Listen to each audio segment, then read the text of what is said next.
Okay, everybody, welcome, welcome, welcome. I'm Lady J. Y'all probably know this guy sitting to the right of me. That's Chad. Chad has his own show on our station. And so tonight we're going to be talking. I normally do these baptisms by myself, but I was having a conversation with Chad. And then Chad surprised me because the conversation that we were having, Chad went to the left. And I was like, wait a minute, we got to talk about this live because maybe it's just me. Maybe it's just me. But y'all, tonight we're going to be talking about a pastor who is 63 years old and he married an 18-year-old. It's been all over the internet. And I have, Chad, I've been trying not to talk about it because I really don't like, talking about the whole church stuff and that kind of thing. But it's news. It's been trending. And the latest thing is that the pastor has gotten so annoyed with people talking about that story that he put it into his sermon. I think it was this past Sunday or last Sunday. He actually put it into his sermon, like, stop messing with my wife, stop talking about us. He's 63, she's 18, she has a right to marry who she wants to marry. Now, me personally, y'all, I got a problem with that. 63 and 18, that don't add up. I think it's wrong. I think he is robbing her of her, growing into her womanhood. She's 18. Like, I was like, were you waiting at the school bus? Like, what was going on? Because I just don't agree. So that's what we're going to have a conversation about. I want to put his picture up, and I think I think I did. I had a video. I wanted you to I'm going to look and see if I have this video of him talking. But this is the pastor right here. That's the pastor.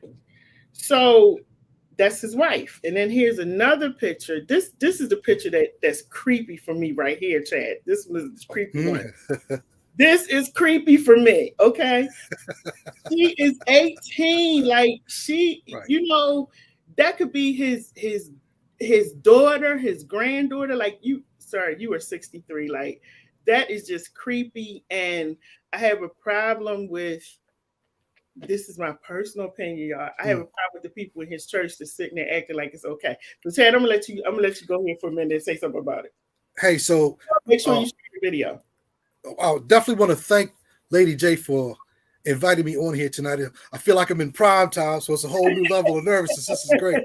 But yeah, Lady J introduced this to me last night after our show. We sit there and chit chat before we shut down. Everything is good, and she shares this with me. So that I'm telling you right now, I don't have any opinion on it because it's new to me. So I researched it last night. Now, initially when she said it to me, I was just like, in my head, I'm like, oh my God, are they black or are they white? That's what went through. It was like, what's going on? At the same time, my show is Empath Perspectives, comes on Wednesdays at 8.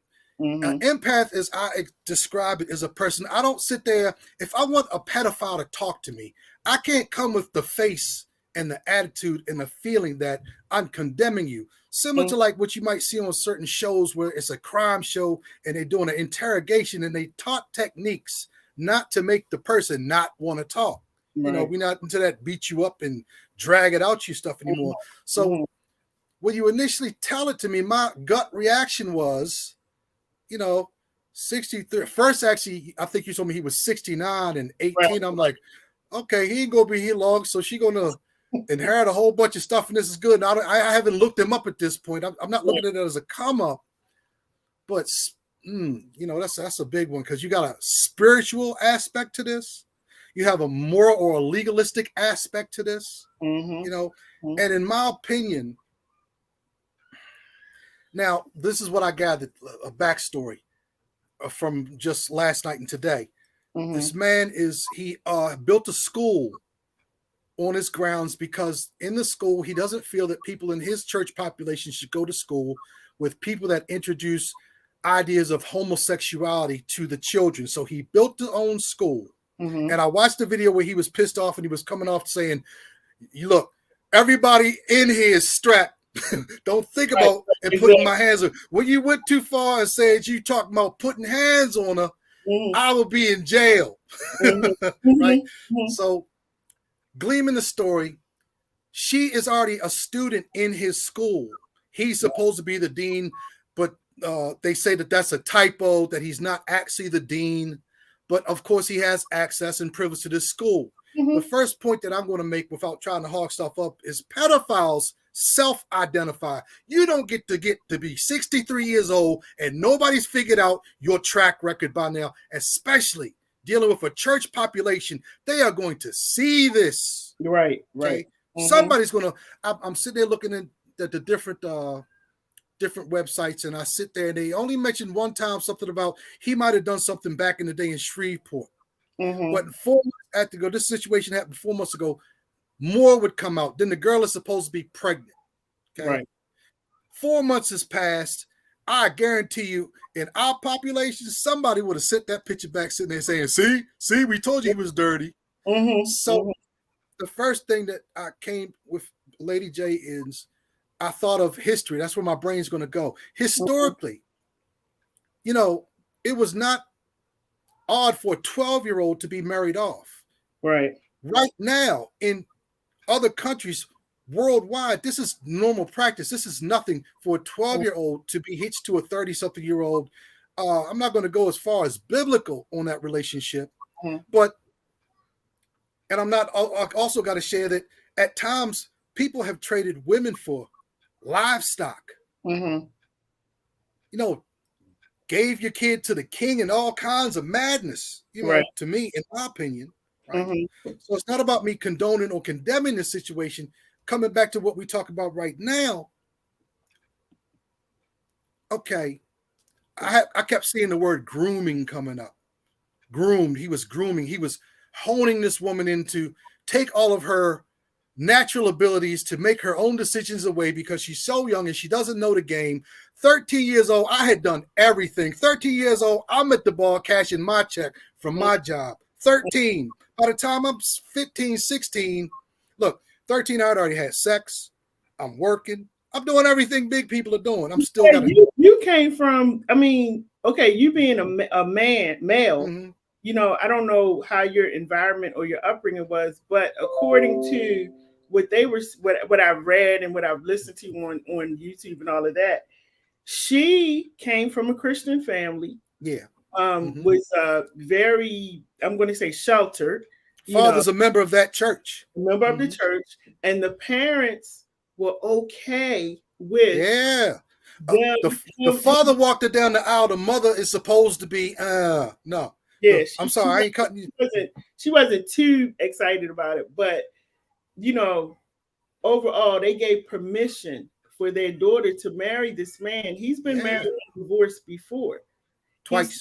He's 63. Yeah, 2 times. He's been married and divorced.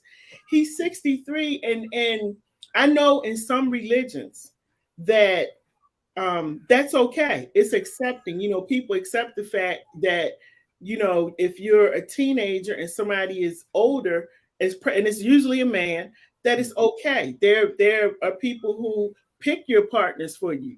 Certain cultures that pick your partners. Well, my thing is this. I have been watching his church and everything online, and I just feel like sometimes people are so caught up in the pastor. Absolutely. They so caught up Hypnotized. in Right. there you go. Hypnotized. And believe everything that he says. And at the same time, I'm thinking, I mean, when I was 18, Chad, there's no way I should have been married to anybody. I got married at 22. I shouldn't have been married at 22. Right. And my ex was only like, he was 3 years older than me. But you're talking about an 18-year-old, and I'm going to say child, because she's just getting out of high school, hasn't even had a chance to live her life. Right. And you are 63. You couldn't find nobody in the church. You couldn't find nobody your age. You had to all the way back and get somebody that can be your granddaughter. I have serious issues with that. So once again, empathetic pathways. I'm not going to say for or against. I always stay in the middle of no matter what topic it is. Talking about the left, right hemispheres of the brain, white people versus black people, put it somewhere in the middle. All that racism and all that good stuff. Same situation with this. As I was saying, 13 years old. By the time I'm 18, I'm signed up. I'm going to the military. I'd already been in nightclubs. I'd already dated women older than me at that point. This 18-year-old was ready. I'm going in the service. I already know this. So I was already awoke. I'm not going to sit there and say that this girl isn't or is. I'm not really making a judgment on whether he should or shouldn't have done it. It's happened. That's the first thing. It's happened. I'm looking at the logistical aspects of it. Has this man been recognized as a pedophile? Now that this has come out, is the girl showing 4 months later? Is she showing, implying that he's had sex with this girl? What would attract? How do you do that? I'm over here going crazy. How do you do that with an 8? Joyce had a good point. Joyce said, "Is it?" Let me go. But what she said? She said, "Is it church, or is it a cult?" Hey, that's a good question. Yeah, when you sitting there and the pastor got that kind of sway over you, to the point where people will pack their stuff up, fly into a foreign country, and drink Kool-Aid. Yes, a couple of my friends were in that. As a matter of fact, they passed. Wow. Yeah. They followed Jim Jones. Yeah, they followed Jim Jones when he came here. And this is what I'm saying about people. You get so caught up and captivated in the pastor that sometimes I don't feel like people are looking at the full picture. And we accept things because the pastor is making it seem like it's okay. In one part, and I think I have that part of the video where he's talking about all the kids love me. All because people have been calling him. Yeah, I saw that. They call him a pedophile. They're saying all kinds of stuff about him. And he's saying all the kids love me. Well, how do you know all the kids love you? Have you interviewed all the kids? How do you know all the kids love you? Some of the kids might be scared of you because you're running after 18-year-old girls. And at the same time, at 63, once again, from a clinical perspective, not being a clinician, let's make that clear, right? The pedophiles that I've met, it's obvious. They don't dress normal. They look like Pee Wee Herman. They carry it like Pee Wee Herman. I don't see it in this particular person. How do you justify somebody that old marrying somebody that young? Let's look at. See, I don't have any cut cards. Let's go for it, right? Men are attracted by the eye first. Then we'll determine what we're looking at. But first, my eye is going to see it. I am hardwired to make sure that I procreate and keep the species going, whether it be 600-pound Betty or skinny Lisa, 30-pound, whatever. I am hardwired to make sure the species progresses. So that aspect of what would make him look at an 18-year-old is obvious. Now, he's been married twice. I'm going to give you 50-50.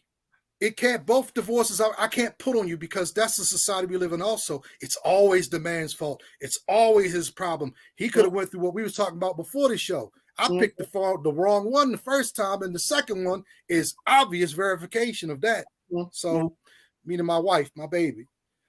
So, why would you go from, I don't know how old is, that's another thing. We need to find out how old his other ex-wives were. If they got some trash to talk about them, man, we would be sure that they would be running their mouth right now. And I don't see it.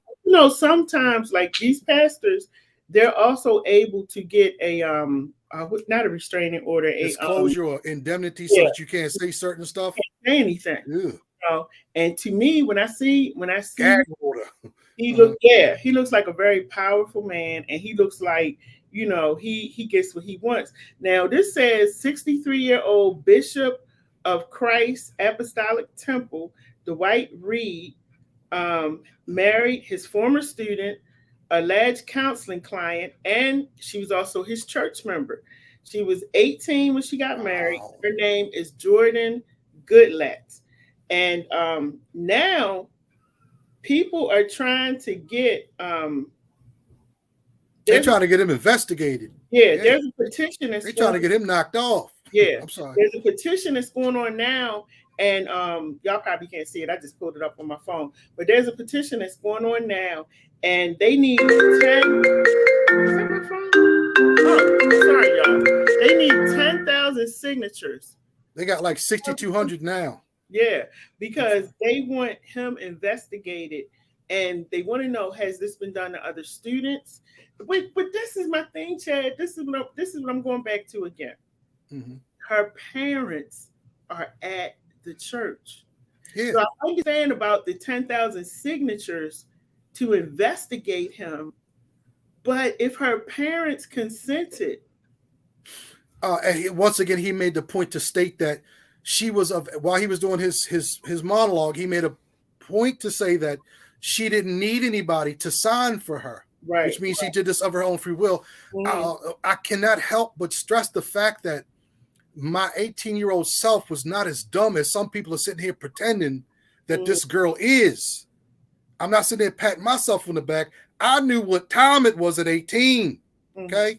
Didn't know as much as I know now. That's the normal progression. But as far as, in my own life, my wife is 10 years younger than me. 10 years and 4 days exactly younger than me. Would I marry an 18-year-old? No, because we ain't got nothing in common. But at the same time, at 63, you're looking at that door closing, and she's looking at that door opening. So what do 63-year-old and an 18-year-old have in common? Da-da-da. You get it? So it's like, Chad, but this is the thing. Growing up in my religion, and I never like to say my religion because sometimes people are like, oh, you slamming the religion. I'm not slamming the religion. I'm just saying what it is. In my religion, and some people know what my religion is. Hey, Jerry. Jerry knows what religion I am. We were taught growing up. It was a very strict religion. Okay, very strict. We were groomed, and I believe they still do it, but they're not doing it as much. Right. We were groomed to learn how to cook, clean, sew, be submissive and obedient to your husband, and get an excellent education. Yeah.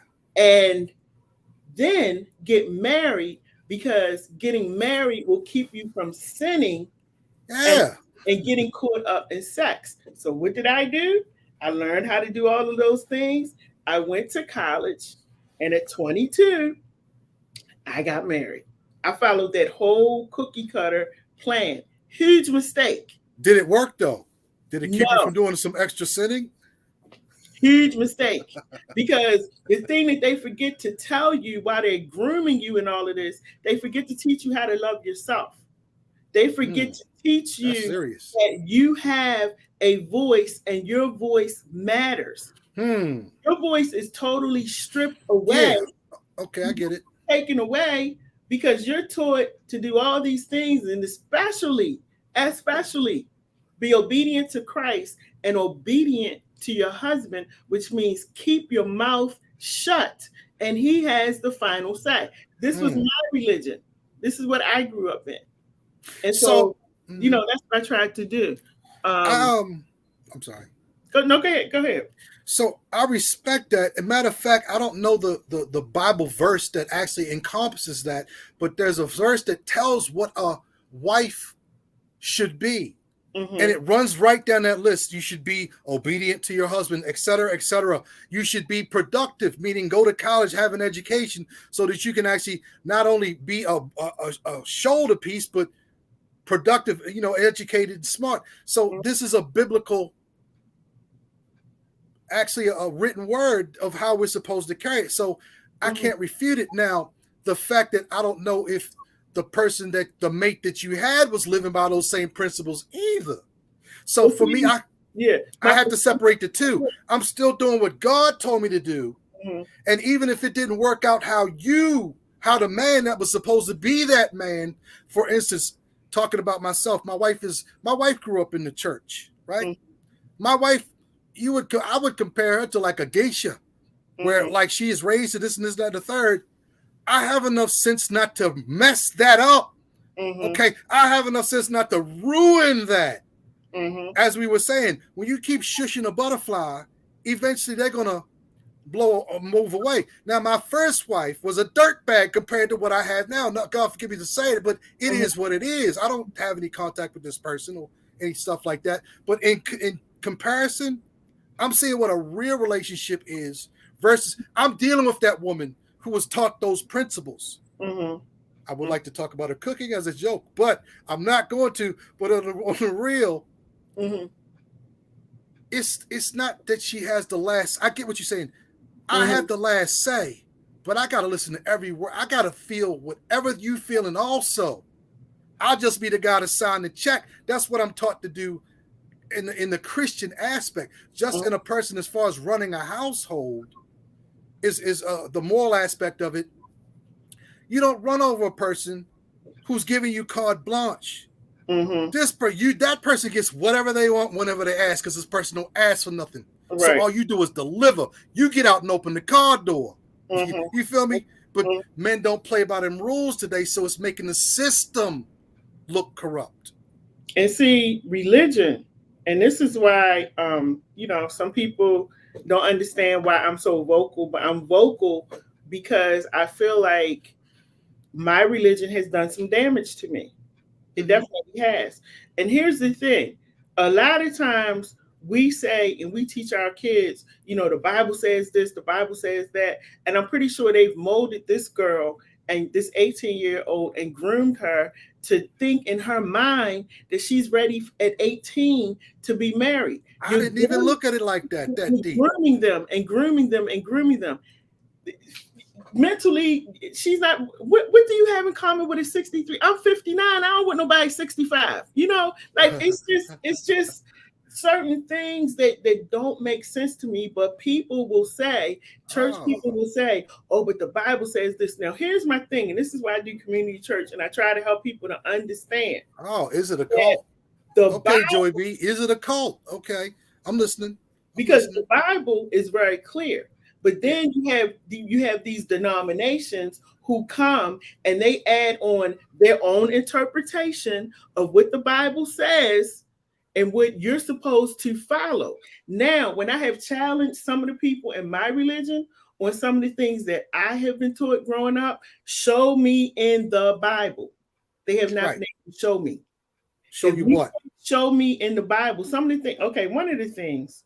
Because in my religion, you're not allowed to wear makeup, jewelry, and all of that. And as you can see, I have on all these things. But my thing was, show me in the Bible where it specifically says you cannot wear makeup, jewelry, get your nails. It's 1 Timothy or 2 Timothy. It's a matter of fact, I had talked about this on one of the shows previously. I can't remember exactly which one is 1 or 2 Timothy, and it basically says it might be the same stuff we were talking about as far as giving these rules for a wife. A wife should be this, a wife should do this, and it also gives rules for a husband as well, right? And it does say something about being modest, and modest is an interpretation. Because here's the thing. I am still a modest woman, and I got makeup on my face. I got earrings on. I got nail polish on. I'm still modest. There's no man that can ever say they seen me walking out here with everything hanging out and I'm boom. I'm still modest. And that's what I'm talking about, because they make it seem like if you don't adhere to these principles and these guidelines, you're going straight to hell. Right. That's how I get it. So maybe this is a bad or a good time, or maybe you allow me or not to talk just for 5 seconds about the Marionetta. Do you mind? No, go ahead. So I'm on my quest like everybody else is. I grew up just like KRS-One. KRS-One was the first guy on the album cover with a gun until he put out a record called Spiritual Minded. KRS-One was growing up, and my life is basically following that same pathway. Even my show starts with, thank you for that beautiful introduction. I asked the question, why are we here? So I've been looking forever. So what I've been through, I'm not going to say been through. I'm kind of a Christian. Okay. I've looked at other religions, didn't necessarily practice them. So what I'm figuring out is, well, let me try to go back as far as history goes, as far as documented religions. And that made me wind up at the Medu Neter, which means sacred or ancient language. It is supposed to be, for my opinion, what consider the Holy Bible is derived from. The stories are too similar for me to just pass up. At the same time, most of the concept, you've heard all this before, but what you're taught is this is voodoo and don't touch it and don't learn shit, even though I'm sorry, I was doing good, except it's on the back of your dollar bill. Right. Your Washington Monument is a huge phallic symbol from ancient Egypt. There's a pyramid like ancient Egypt on the back of your dollar bill. Washington is basically built off of, I think it was Memphis, an ancient Egyptian city, and everybody has their blinders on. They don't see any of this. What I'm getting at, or getting back to the point, is I want to see the oldest religion and work forward to where we get up to Christianity. And what all I'm learning is everything that's supposed to be or have to derive from Jesus had already been done. Maybe 13 times. God says, I have many names. God didn't necessarily have to come back as one time as Jesus. He could have came back 7 times as different manifestations, to the point where the Medu Neter teaches us, what the Christian Bible also teaches us, is that God, it comes from within. God is in you. You are part of God. Yes. And I'm going to shut up with that. He is in us. And so when we're at these churches, that's why I tell people it's important for you to read and have an understanding of what you are reading. People show that all the time that they don't read. You would realize that your pastor was violating, but you don't pick the book up. Yes. And you're sitting there listening to everything that this man is saying, and you taking it all in like it's gospel. Some of that stuff is not in the Bible. You know? Right. He can tell you, I'm sorry. It's like you go to school, and instead of the teachers teaching you the alphabet, but you don't know he's teaching it to you backwards. When you could know, you're supposed to go to the church so that the pastor teaches you to read along with him. Actually, Sunday is supposed to be about worship and service, and Saturday is actually the Sabbath. Well, we're gonna leave that alone for another day. I was in, what's that dude's name? Big pastor with the TBN. He had the place on Rhythm. That was Rhythm Skate. He had the church. Jamal Bryant, right? I'm in his church, and I'm the whitest thing in the church at the time, and I know he's looking at me, and I'm like, why is this man looking at me? I'm not realizing he's looking for people probably scouting to take him up to the next level, right? All this dirt and scandal is going on behind his name. Before that stuff happened, my spirit said, get out of here. And after I got out, here come all this bull crap behind it. Right. That's the empath in me. I can tell who you are before you. I listen to you, but like this dude with this 18-year-old wife, I hope it works out because it's done. Now, if he's dirty, it'll come out. And because God is within us, if he's dirty, he gonna get his. Trust me, he gonna get it. Exactly. And you know what, Chad? I was actually looking at one more thing.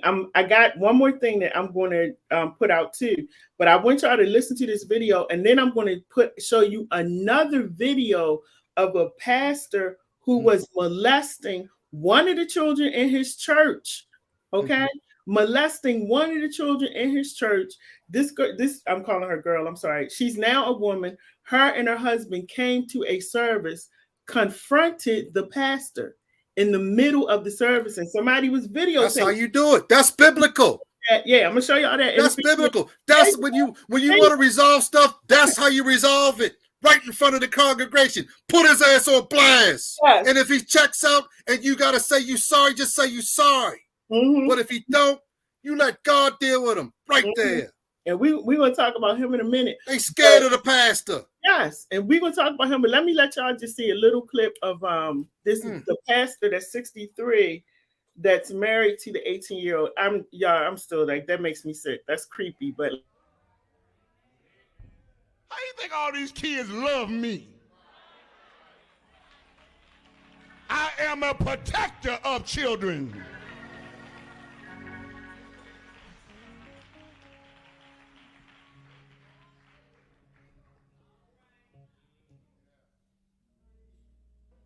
So everybody that's connected, they know the truth.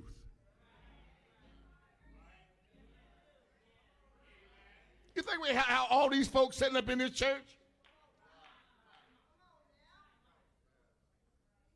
So all these folks gonna sit up here in the church and know and still stay here, you alive from the pits of hell.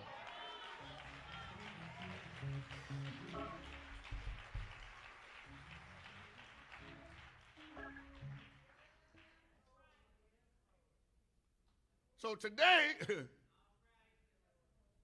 we're going to show a video of my father. He's going to preach today.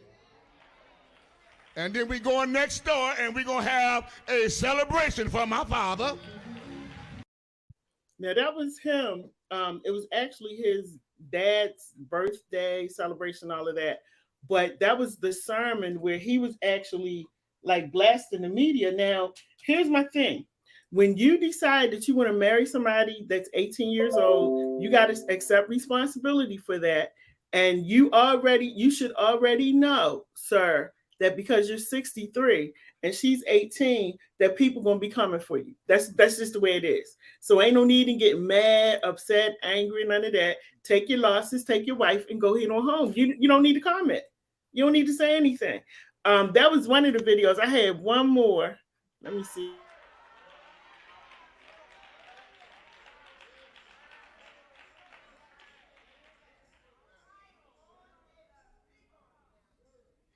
And all the cars I bought for graduation, I paid cash and gave it to your child.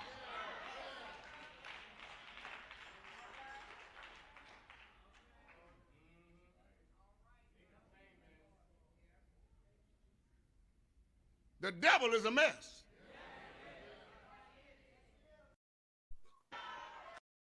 No, sir. You are a mess. He's a mess. You're talking about the devil is a mess. Now he's going to sit up there. I love the kids love me and all of this. But then you're going to get up and really start browbeating your I'm going to say your employees, your parishioners, you're browbeating your parishioners because you bought some people some cars and you paid for some of their education. Keep that to yourself. And this is what I'm saying about people who are sitting under this foolishness. I'm baptizing these pastors tonight. You sitting under this foolishness because if you are a servant of God, you don't get up in the pulpit talking about what you did for anybody. You're a servant. And like I keep saying over and over, all these pastors riding around in Rolls Royces, Bentleys, the other man, somebody just stole $400,000 worth of jewelry off his neck and his family on Sunday morning. Like all of this extra stuff that they're doing. God did not walk around with no big heavy cross around his neck. He ain't walking around in whatever the big attire was for that day. He wasn't walking around. He walked amongst the people. Donkeys with fur. Thank you. Exactly. And the people were able to relate to him. And he didn't get up saying, I did this for you. I did that for you. He didn't do none of that. And so and you hear the people, you hear the congregation in the background. Yes, sir. Oh, that's right. People clapping. And listen, y'all right along with the foolishness. Man, I'm telling you, these pastors are going to bust hell wide open and y'all going to be right behind them because you're not reading and you're not thinking and you're so caught up and captivated with these people. If I'm sitting in the church, Chad, and the pastor is doing all of this and telling me how he done put money in my son's school and he done pay, I'm out of there. Yeah. I'm out of there. Because that's what I'm doing. I'm putting money in your pocket so you can stand up and preach. That's how you say. Not to defend or agree, but to put in further context of that clip. the whole thing was about, that was 4 months ago.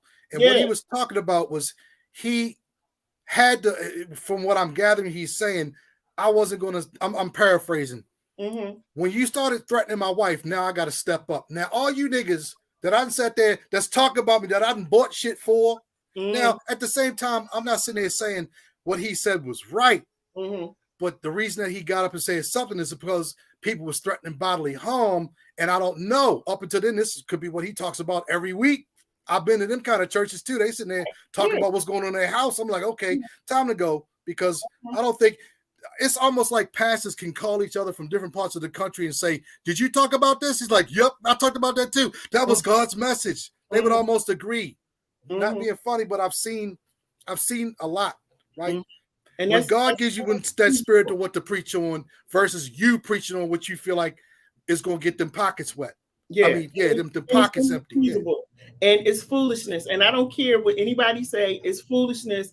And if you listen, when you take on that role of being a pastor, when you graduate from school, which is what I just did, and you take on that role and you say, I'm going, you gotta go through all of these list of things that they read to you. Are you going to do this? Are you going to do that? Yes.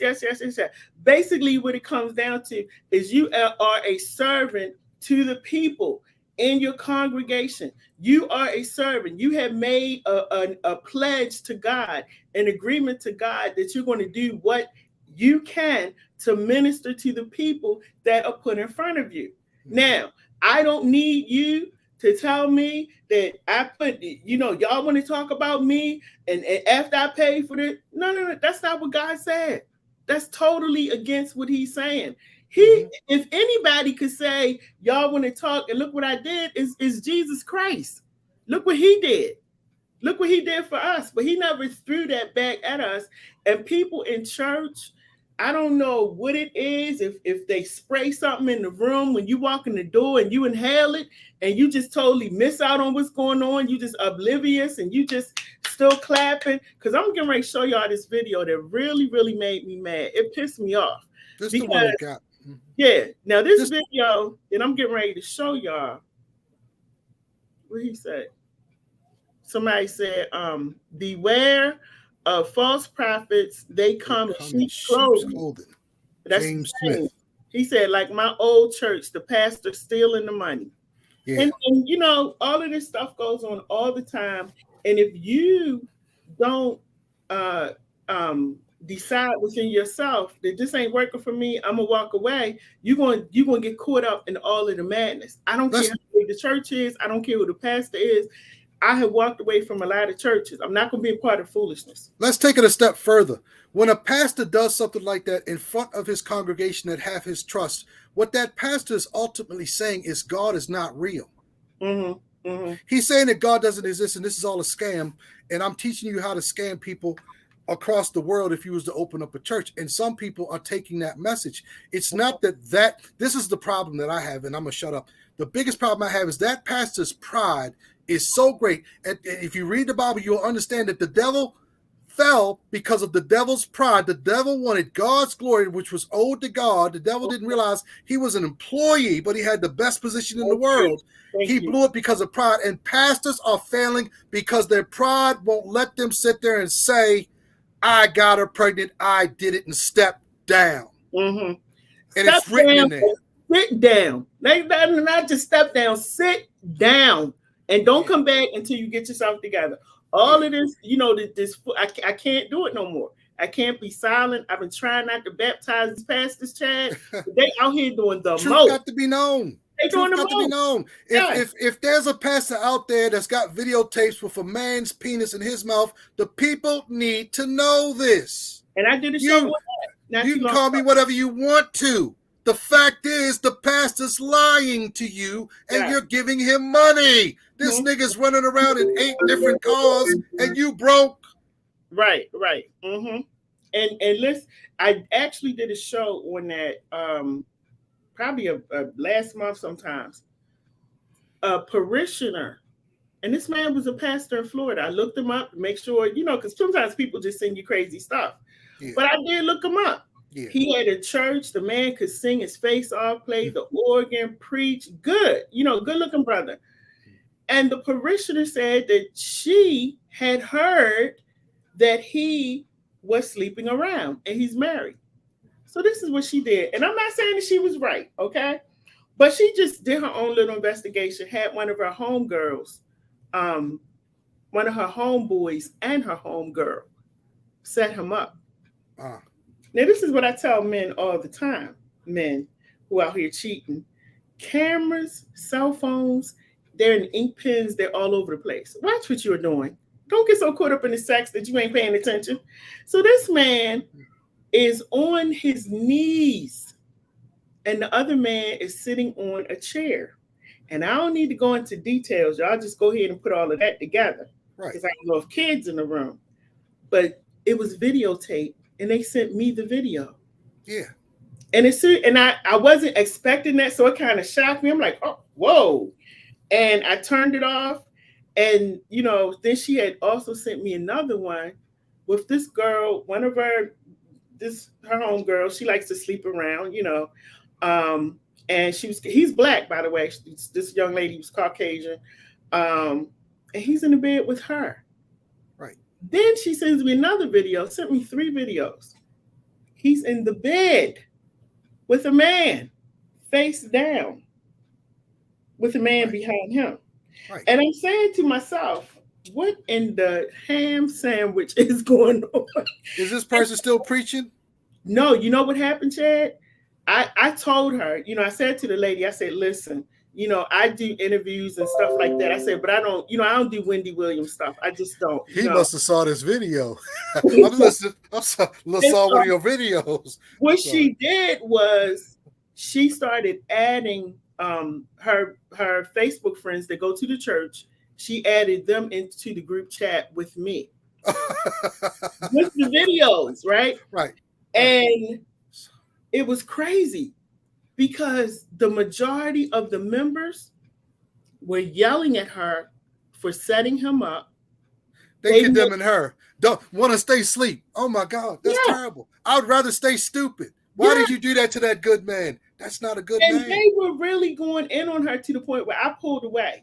I sent her a private message and I said, I really don't want to be a part of this. Right. And because they did that to her, she put it on Facebook. And I think, within a few hours, Facebook saw who it was. And I looked at his pages, everything was gone. Instagram was gone. YouTube just dissolved. Pulled down, okay? Yeah, but that's what she did. And I'm not saying that she was right, but that's what she felt like she needed to do because nobody was listening to her. The world is so backwards. We blame whistleblowers. Mm-hmm. But if your grandma gets shot in Baltimore and nobody says nothing, you're mad. Yeah. When your kid gets shot, you want somebody to step up and say what happened. Mm-hmm. But when it's the guy that's been bending you over for decades, taking your money to give the male prostitutes, you mad. The world is backwards. Mm-hmm. That's crazy. Mm-hmm. That's crazy. James said a married pastor was in the hotel with a man had his legs up in the air. James has made my day. That's terrible. Oh my gosh. And you know what, James? Thank you for that. Because I know, I'm telling you, y'all wouldn't believe the stuff that I hear that pastors are doing. And they're up in that pulpit and they preaching, So let's go there. Lady J. Mm-hmm, mm-hmm. Who would say your critic? I'm gonna be I'm gonna just facilitate your wonderful response. Mm-hmm. What separates you from a gossip? What separates me personally from a gossip? Because I deal with you and anybody that knows me. If they say, and I tell people all the time, if you say that Lady J or Charlene Jenkins said something, me, you, and that person gonna have a conversation. Okay. I have no problem coming to you and saying, look, I got a problem. I do it all the time. And even with these with these scriptures, I know that I have to be careful, So lady, you can stand on your word because you got a video to back it up. Mm-hmm, You got God behind you, and you have facts. And that's what separates a gossip from something else is facts. I can prove what I'm saying. So that's why I deal with you. That's why I love you so much, is because I know if I'm dealing with you, I'm dealing with Lady J, not who Lady J is trying to show me right now. That pride stuff will kill you. This is Chad 247. Oh God, before I got here, I just gave Giant the blues. They sat there and sold me some bad salmon. Giant caught it.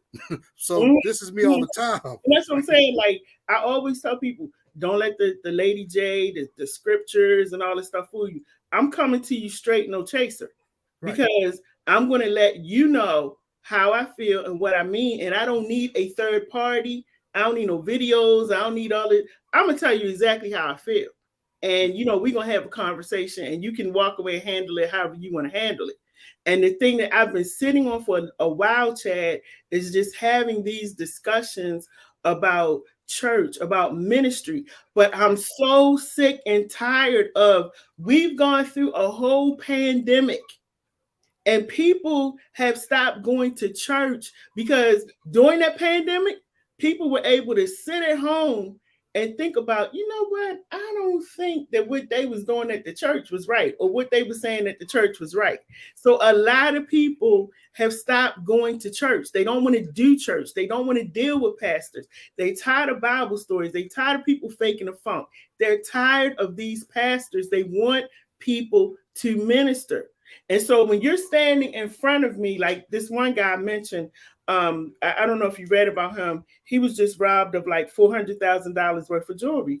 Why do you need $400,000? And wear what you want to wear. Well, why are you coming to church with $400,000 worth of jewelry between you rob on a Sunday morning? Is you preaching or you doing a fashion show? What you doing? Are you selling it? Like, what's going on? And these are the things. These are the things. I'm sorry, y'all. Let me put my phone. Give me 1 second, y'all. Let me put this phone on private. It's like saying, if you read scripture, it will tell you what Lady J was saying earlier on, is that God's prophets were not running around with fabulous jewelry and an armada. These were fishermen. These were people that were basically broke. There's a scripture or a passage that says something to the effect that a preacher is worth what his word is. In other words, the God already had the road laid out.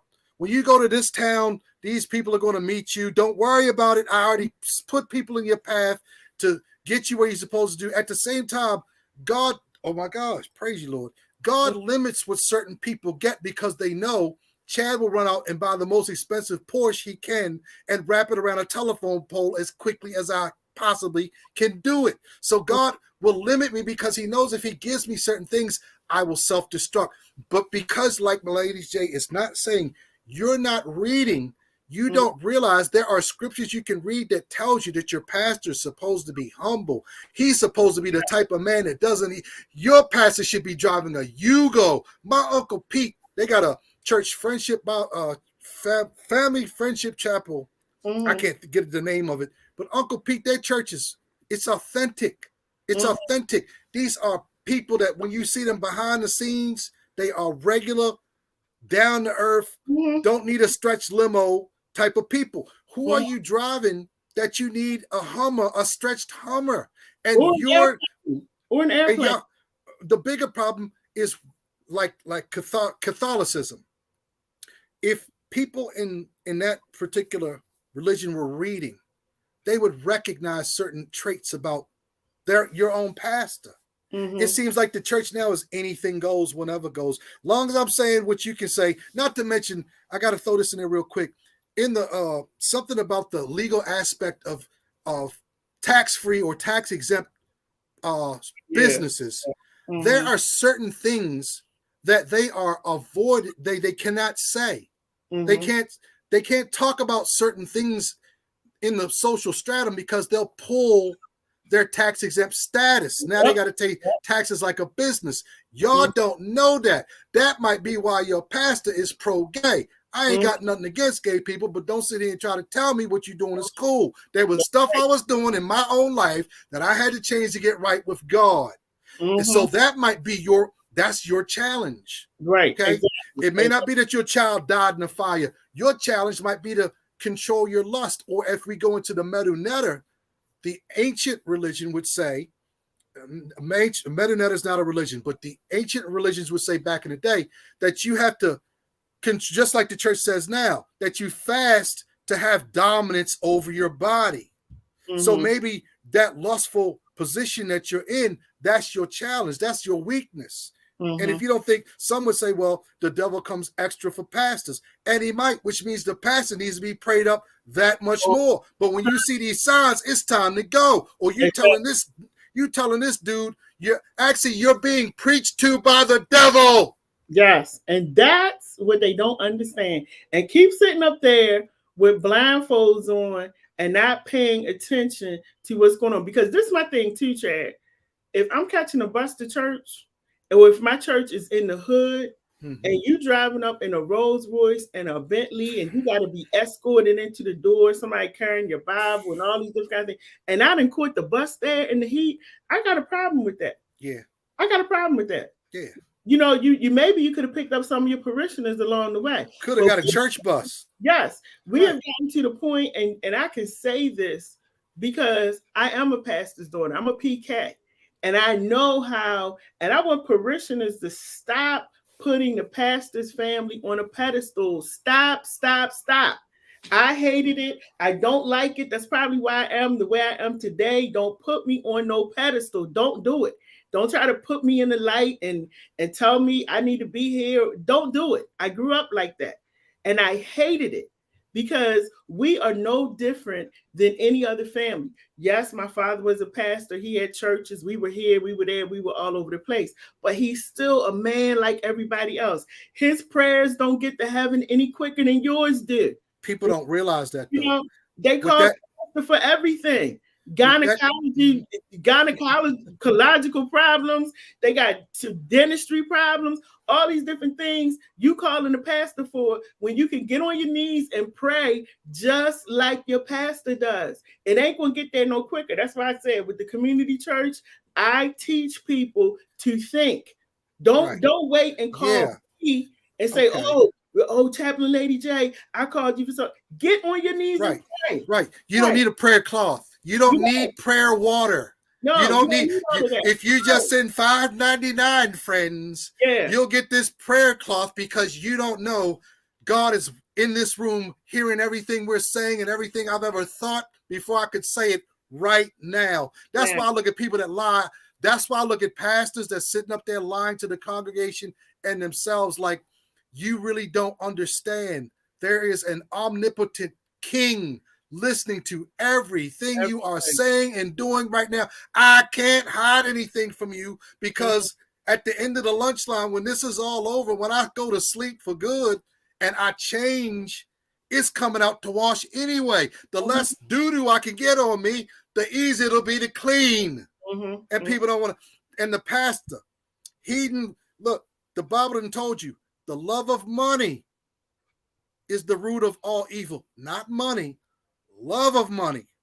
When your pastor's off the plane, like Lady J is saying, and he sit up there and if he don't have the heart to step down, he doesn't believe what he's reading. He doesn't believe what he's reading. Now, at the same time, as I'm learning, when you do right by God, God will give you the desires of your heart. He'll give you that stuff that you really want, as long as you don't put it before him. How can you tell that your pastor's putting it before you? The woman just said it. You getting off the bus, this dude getting out of Rolls. He's putting, the pastor is a servant, a shepherd out in the woods with a herd of whatever, cows, goats, sheep, duck, whatever. Their job is to protect the flock, not bend it over and grease it. You're getting bended over and greased and smiling. Exactly. And let me see. Yes, God has equipped us with everything we need. We just have to submit, amen, to his will. Submit to his will. That's what it's about. And if y'all don't know, and I say this all the time, proud to kill you. Know that this world, whether you, like I tell people, whether you believe that God is coming back again, whatever you believe, understand this. At the rate that we're going in this world, we either going to self-destruct, for those of you who don't believe Christ is coming back, or he's going to come back. One of those two things are going to happen.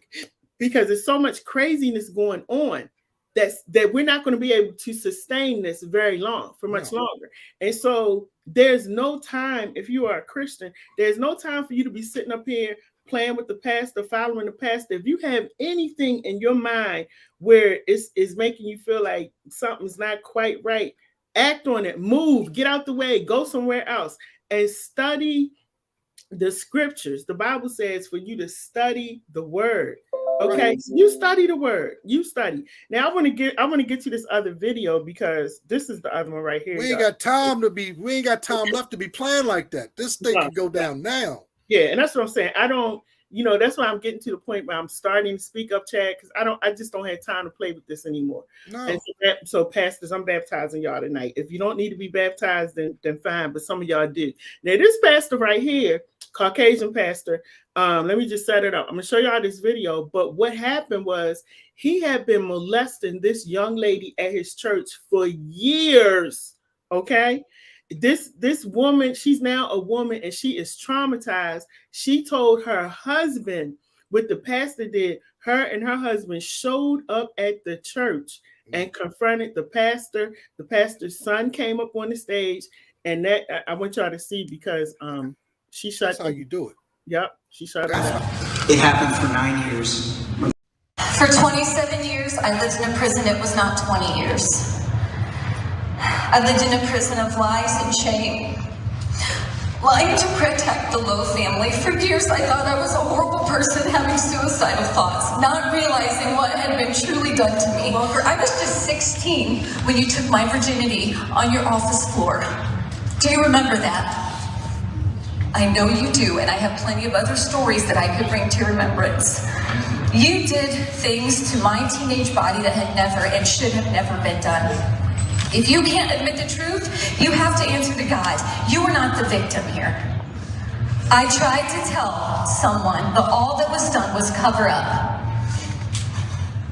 No one ever came to me. No one ever helped me. No one ever got me counseling. I have wanted to talk to somebody all of these years and never. You have somebody that you talk to. I never have. The church deserves to know the truth. This church has been built on lies, but no more. The lies need to stop. I could give story after story after story to what you did to me. Michael, your dad is not the victim here. A partial truth is not true. She's telling you that you better call her a liar.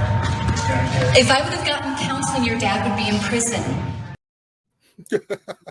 Listen, his son came up there because the son was like trying to say, wait a minute, and she cut him off, as she should, because he was molesting this girl when she was, I keep calling her girl, I'm sorry, this woman, when she was a teenager. And he is the pastor of the church, standing up there preaching every week, knowing that you have molested this young lady. And like she said on the video, taking her virginity. The crazy part, and I'm gonna show y'all this next clip. And thank you. I took that off of somebody's site. I think it's called TYT, Indisputable. The Young Turks.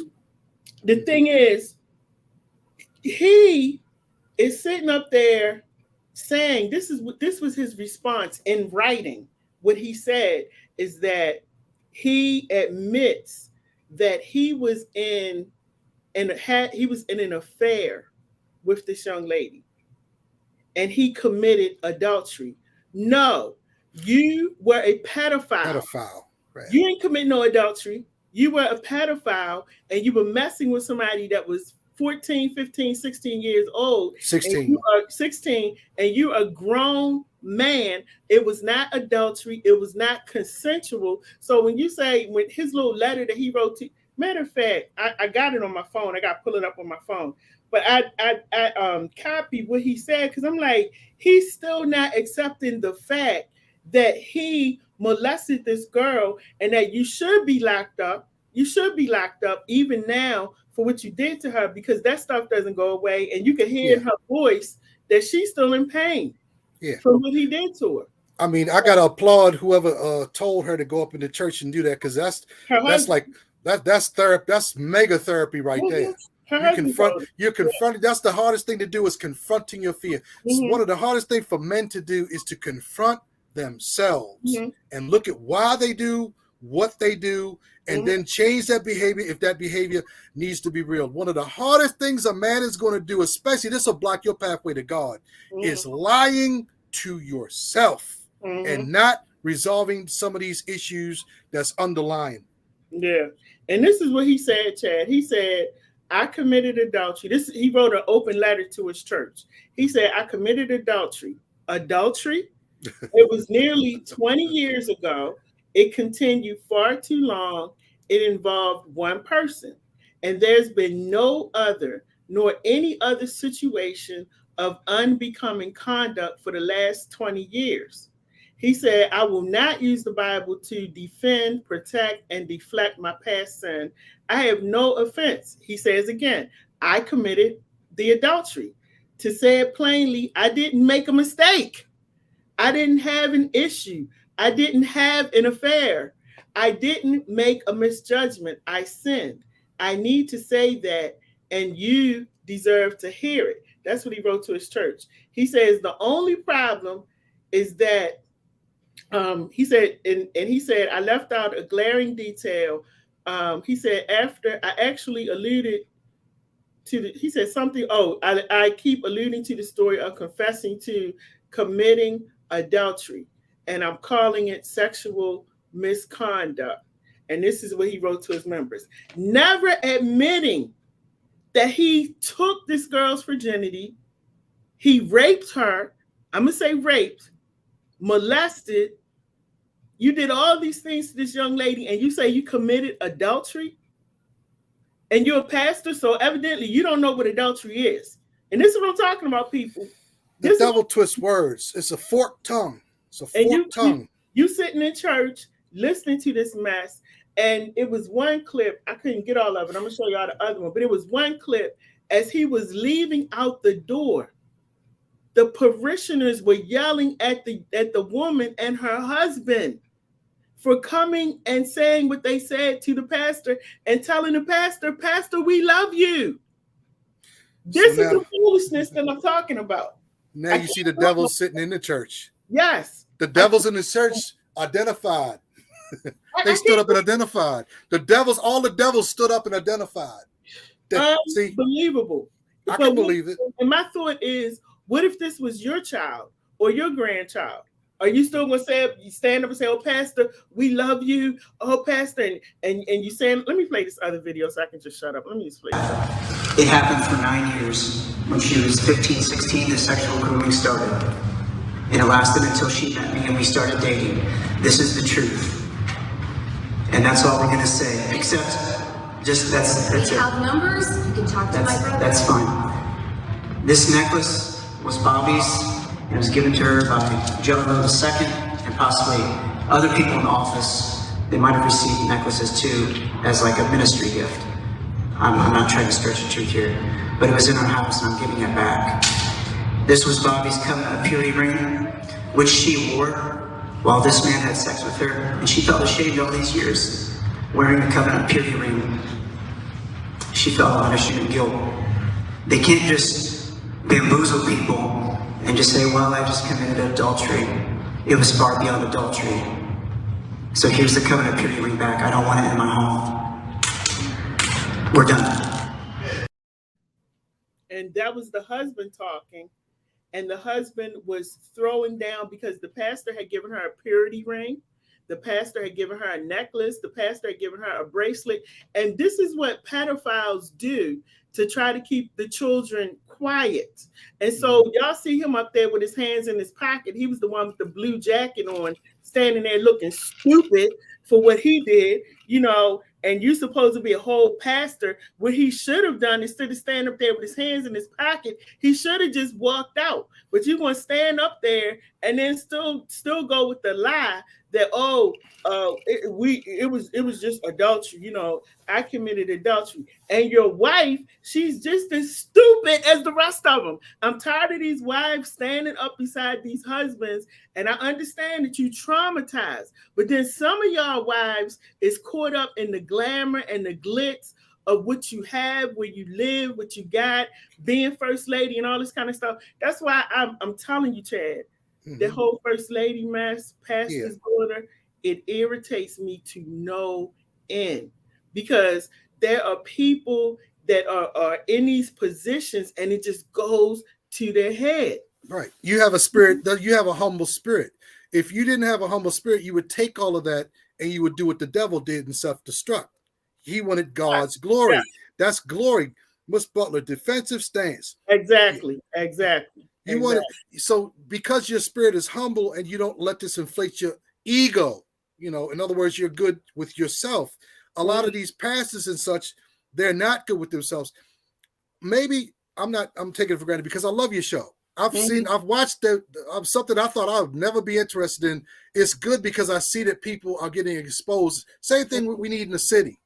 Corrupt politicians, corrupt pastors, all of those ills that are taking cities down. You got a gas station, you got a bar, and you got a church on every corner. And it seems like the church these days is mechanized against us. That's right. More than it is for us. And who knows whose kids are actually out there that's committing these crimes. Is it, the first lady's, friends that's sitting there right next to, is that your grandkids out there doing this dirt? Exactly. So if there's no rules in the church, then why would anybody else really pay any attention?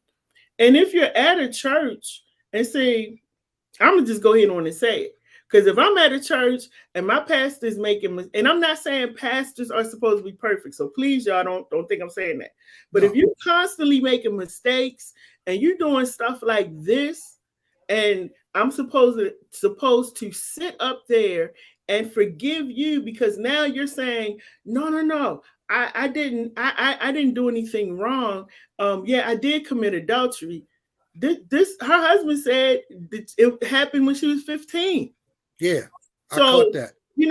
The thing is, you're telling me that y'all had consensual sex, but you see how traumatized she is on the stage. Come on with that foolishness, and that's what I'm tired of. And I'm trying to understand the mentality of people who sit there and still clap for him and say, "Pastor, we with you. You behind you." And you know what? You're wrong. You're wrong for doing that to him. You're wrong. And you coming at the person who has been, I want to say, verbally abused, physically abused, mentally abused. We don't know all the stuff that he did to her. Thank God that she has a good husband now. Yeah. Seems very protective. And like this man stepped up and said, but we're going to go right up there while they doing service. And we going to shoot him right in the service. He did a black man thing right That's there. That's heavy. Right. He said, we're going to go right up to the church while he preaching. And we're going to walk up there and take the microphone. And that's exactly what he did. And he dropped that microphone on the floor to let their pastor know that if they don't ever do anything to you, you got embarrassed today. And he's supposed to step down. If you believe in God, you're supposed to step down. That's why I love your show.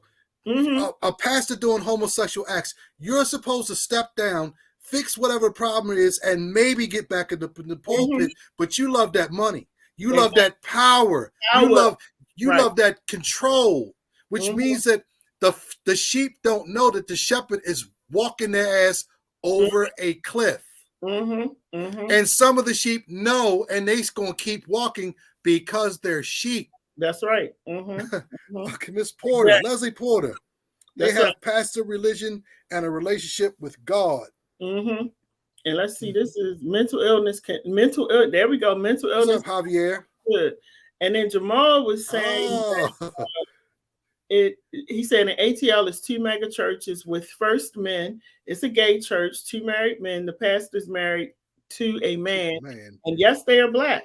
Listen, there's all kinds of stuff going on. And I'm telling you, I'm at the point now, Chad, where I'm not trying to call people out. I'm just trying to bring you to awareness. I want you to think. And once you think, and once you read the word, allow God to minister to your spirit to tell you exactly what that word is saying. I'm going to give you an example. I was at church. This was before, like a year before the pandemic. Went to one of the churches I grew up in. So I'm sitting at the table. They had dinner after church. I'm eating and everything. And one of the ladies looked at me. She said, "So how are you doing?" I said, "I'm doing great." Kept eating. She said, I see you still got that makeup and that jewelry on. I said, yes, ma'am. Because she was a older woman. I said, yes, ma'am. She said, well, I just want to let you know, you going to hell because you want to do what you want to do. And you're going to hell. So I stopped eating. And like I told her, I did not know that Jesus gave you my book to write in. And I didn't know that he was talking to you and telling you where I'm going and what I'm going to be doing. Because, I said the way he's blessing me, I know I ain't going down that way, the way that he's blessing me. I said, but if you think that I'm going to hell, I'm going to let you have that. We're not going to argue about that. And the next time you see me, as I pulled out my lip gloss and put it on my lips, you're going to see the same thing. And this is what I'm talking about. You have people who can be so judgmental and tell you what you're supposed to do in church, but you don't hold the pastors accountable. You sitting there talking about everybody else and telling them they shouldn't be doing this, shouldn't be going there, shouldn't. But you don't hold your pastor accountable, and you allow that pastor to stand up in their pulpit knowing that he's doing all kind of foolishness, not always teaching the right thing, and you okay with it. Yeah. You okay. Now, because I read, I understand that even though Chad does not deserve it, and Chad is going to do something every day to show you that Chad does not deserve it, I'm still saved. Because I know who God is. I know that there is a God, period.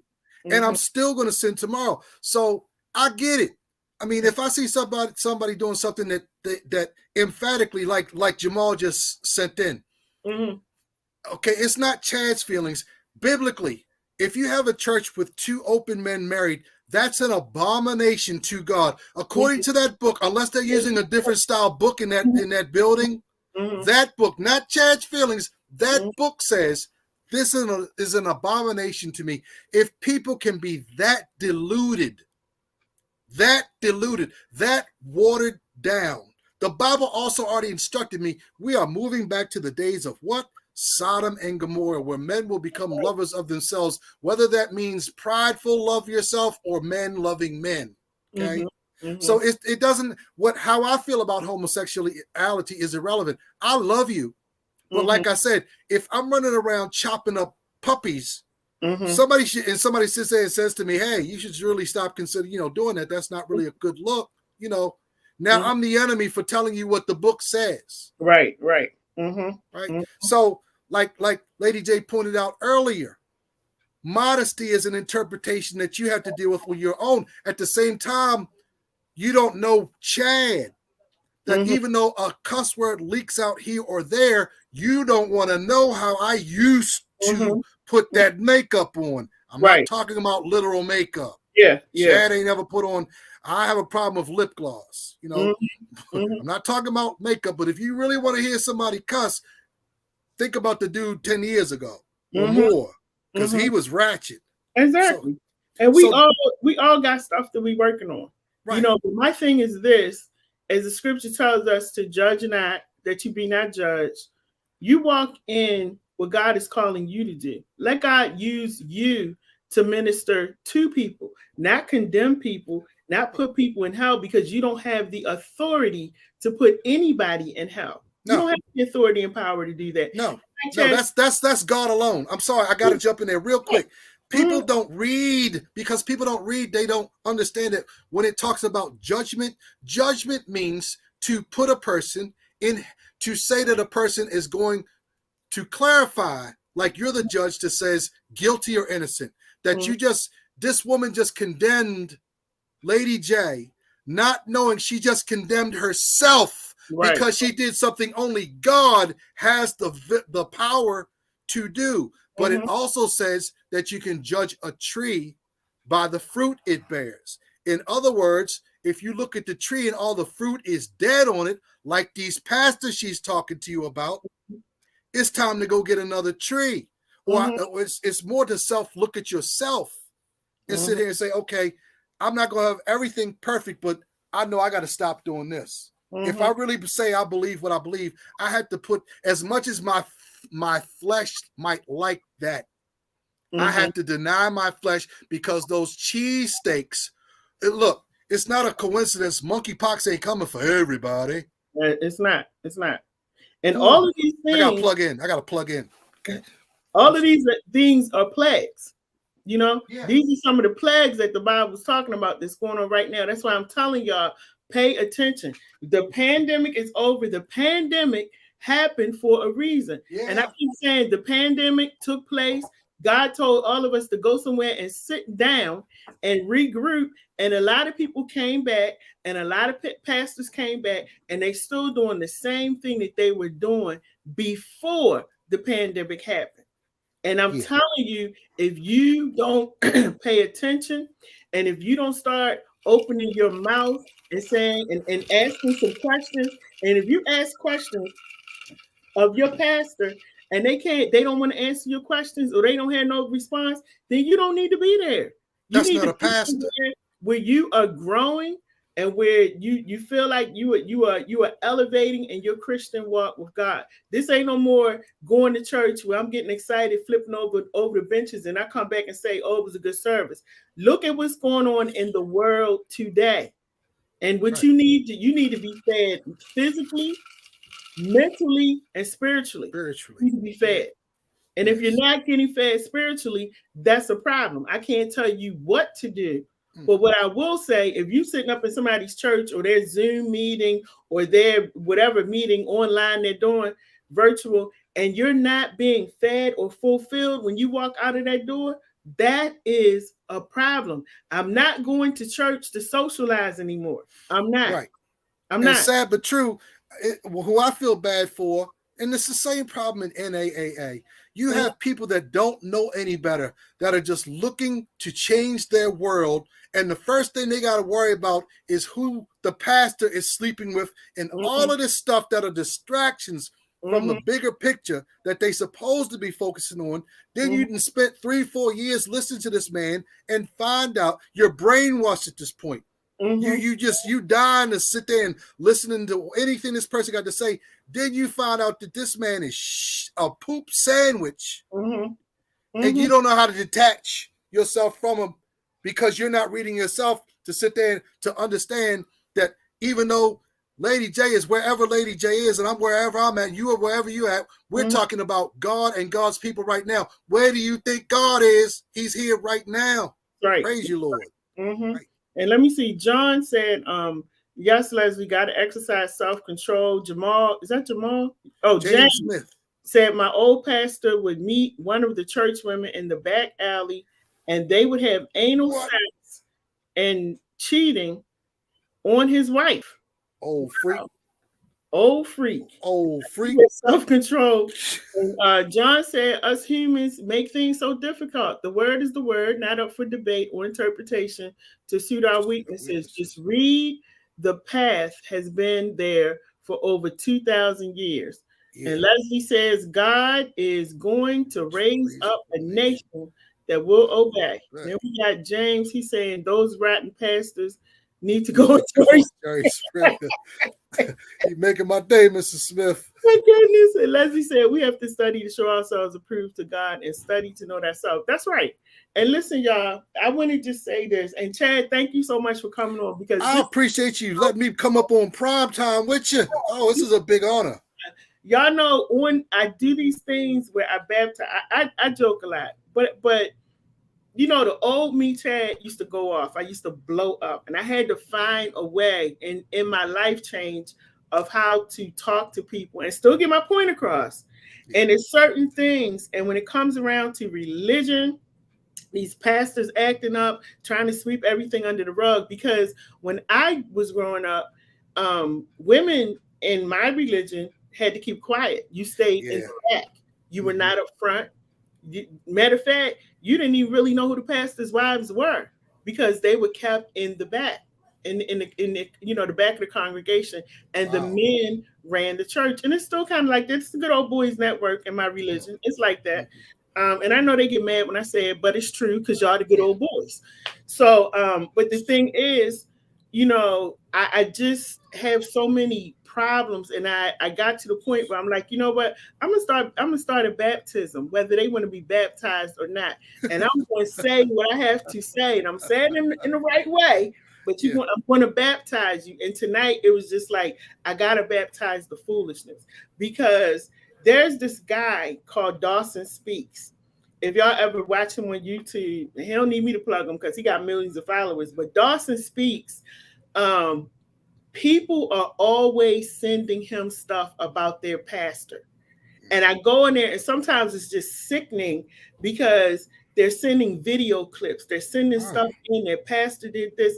The latest one is the pastor was caught in the park. I think it was Detroit or somewhere, with his pants down with a prostitute in the car. Mm-hmm. And he's married, and it's just like this constant thing. And you get up here and you're preaching. And then that's the problem. That's the problem. When you come back and you say, I was wrong, like this pastor said. When they get caught.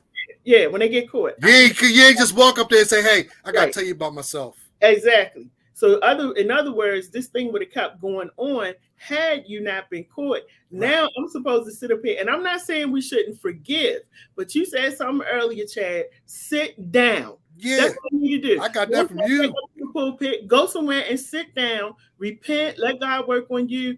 And I promise you, pastors, when God works on you, you're going to come back even stronger. But this revolving door of doing something wrong, getting up, telling everybody, I'm sorry, please forgive me. And then everybody forgives you. And a couple weeks later, they let you back in the pulpit. That is wrong. And that is not of God. And you are really being disrespectful to the ministry part of this and being a pastor, and you're being disrespectful to God, because God is giving you a chance, waking you up every single day to do it right.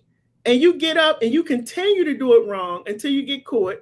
Then you do right for a little bit. But some of y'all don't have no do right in you. So you're going to keep on going back, doing the same thing until, unfortunately, you get hurt. And they blowing people's heads off now. They doing a whole bunch of stuff. Yeah. It just coincides. It seems the pastors that I've met in my life that I've been able to hang with and roll with the longest are those that grew up dirty. Mm-hmm. The pastor that used to be a pimp. I know a pastor that used to be a pimp. He's already seen that other side of the game. His cleanliness, his clean is clean. It seems like there's a trend of those that have grown up in this tradition. Look, I have cousins that were church kids, and I know what we was doing while y'all was sitting there downstairs talking God. I know what we was upstairs doing at 9 and 10, 11 years old. Some stuff I had never seen in anybody's house before. I know the routine, and it's not just, it just seems to be a tradition. It's like when the child is told as a pastor not to do these certain things, it seems like that's what attracts them the most. If you are not, and let's go back to the story of Lot in the Bible. Before Sodom and Gomorrah was destroyed, God sent 2 angels to go get Lot and his people, because the angels were supposed to go round up whoever was worthy to be saved in this whole city. We ain't talking about Woodlawn. We might be talking about something that's from here to New York as far as the size of the city, right? He said that the only people that were worthy to be saved was Lot and his family. Meaning, if we are in another cycle of this Sodom and Gomorrah cycle, there would be very few people that God sent angels to save. And while they was trying to bounce, Lot's wife turned around and she was done.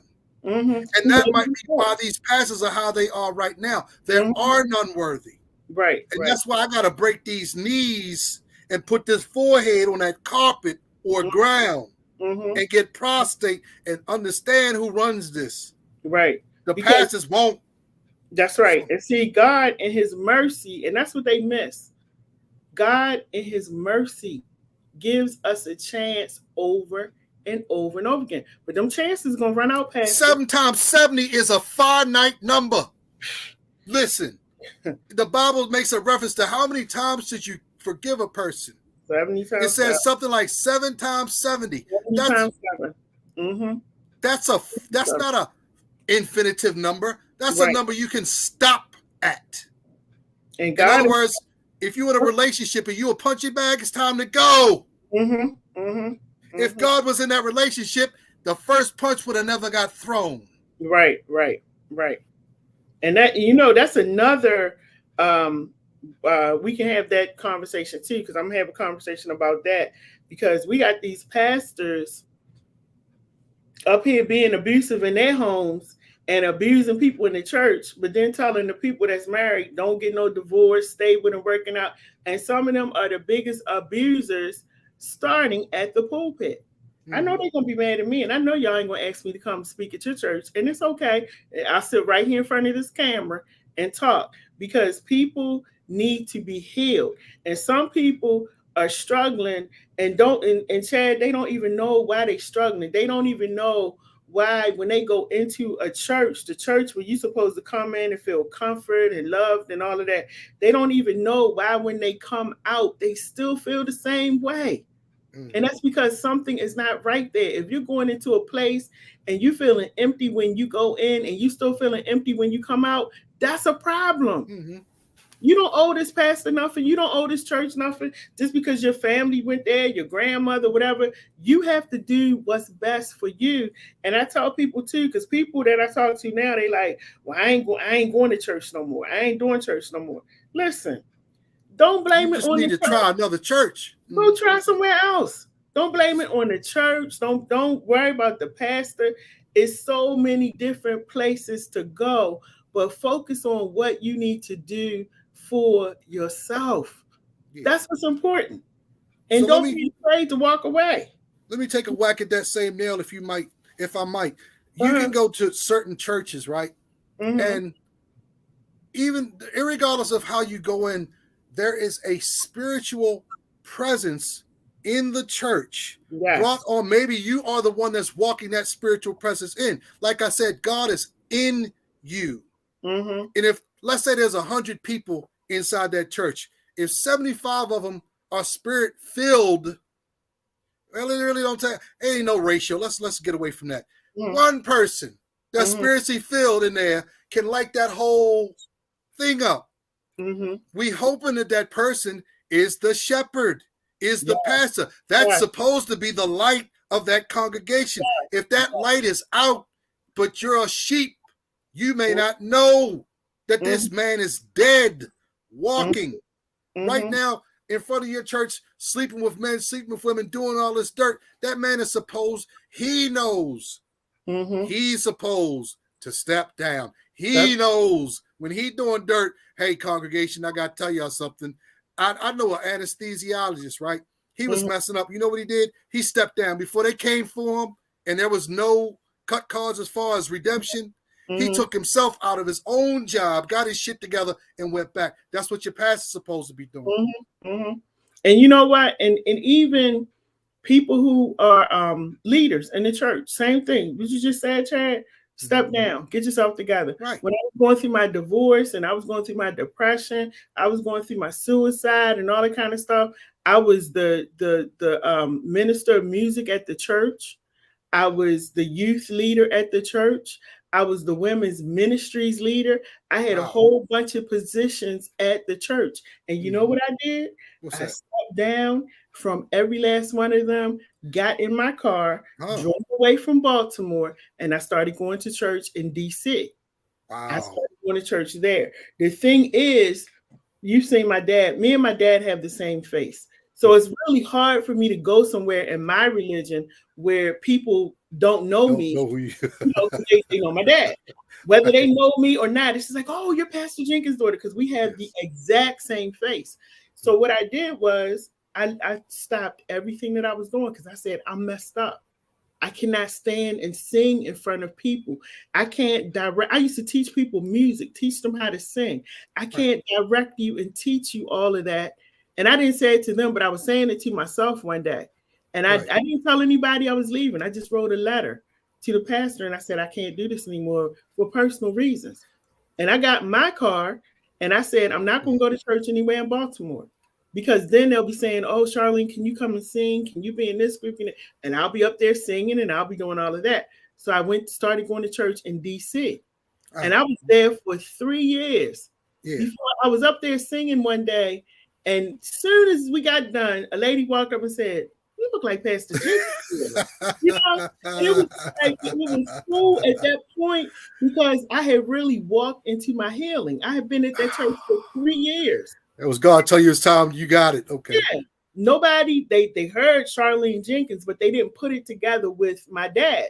And nobody, and that particular day, I had my hair back in a ponytail.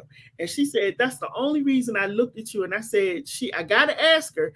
And then it just went all over the church. Like, that's Pastor Jenkins' daughter, you know. Yeah. But it was good. And I laughed because I had started healing and I was okay.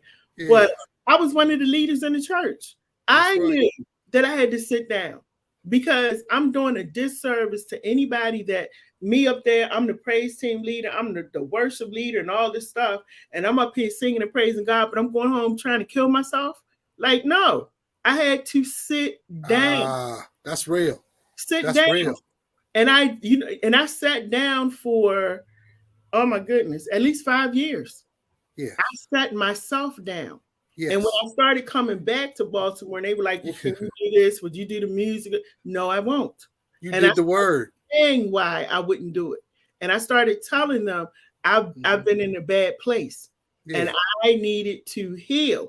And that's why everybody, you see me now, and I'm very vocal and I'm very open because I went through that healing process. I was not playing with God.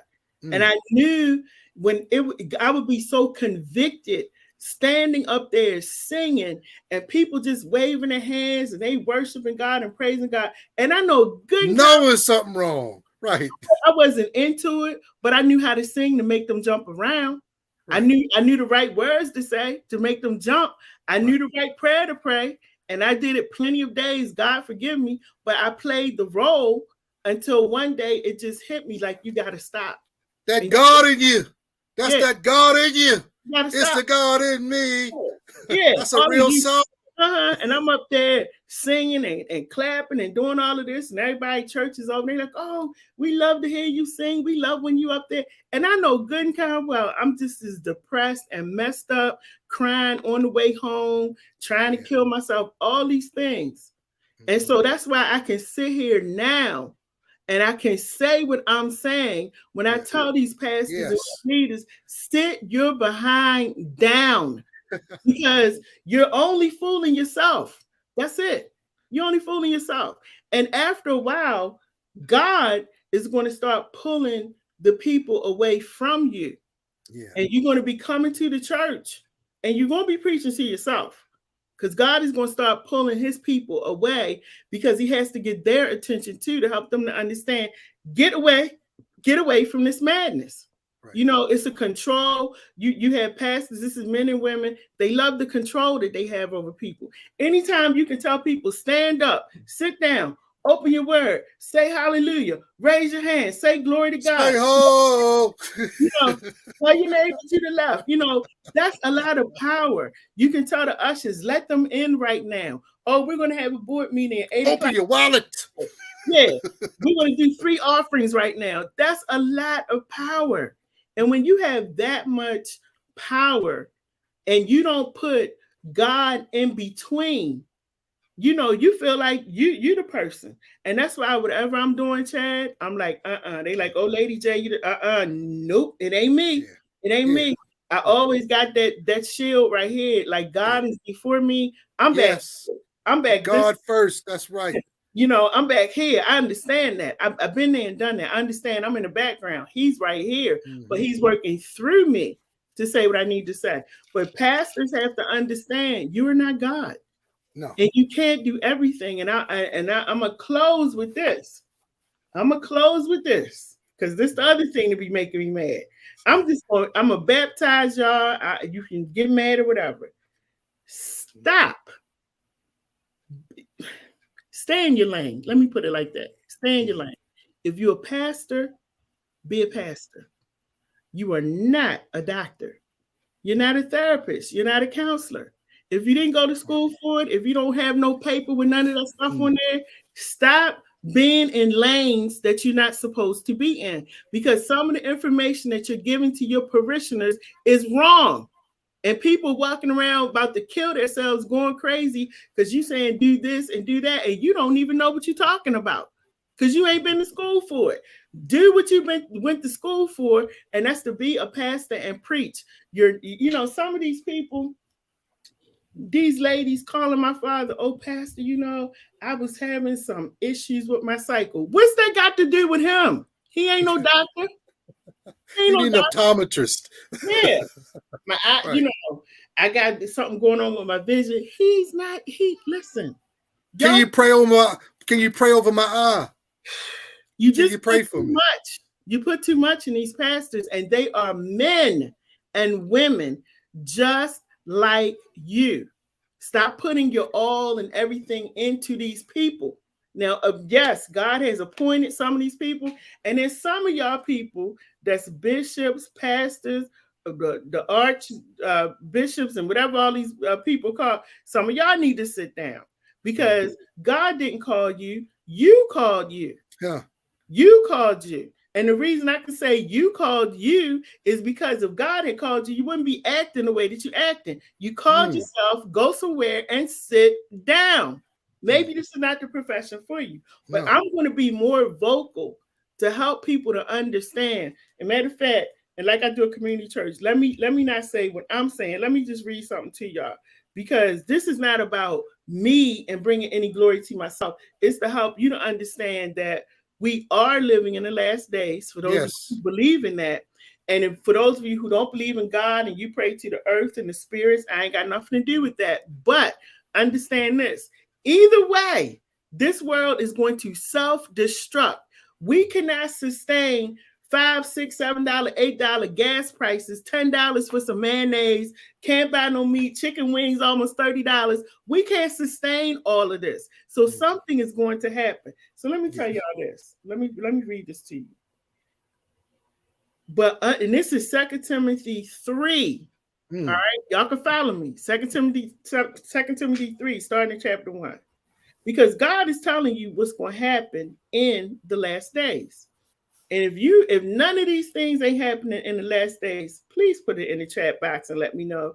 But it says, but understand this, that in the last days, there will come times of difficulty.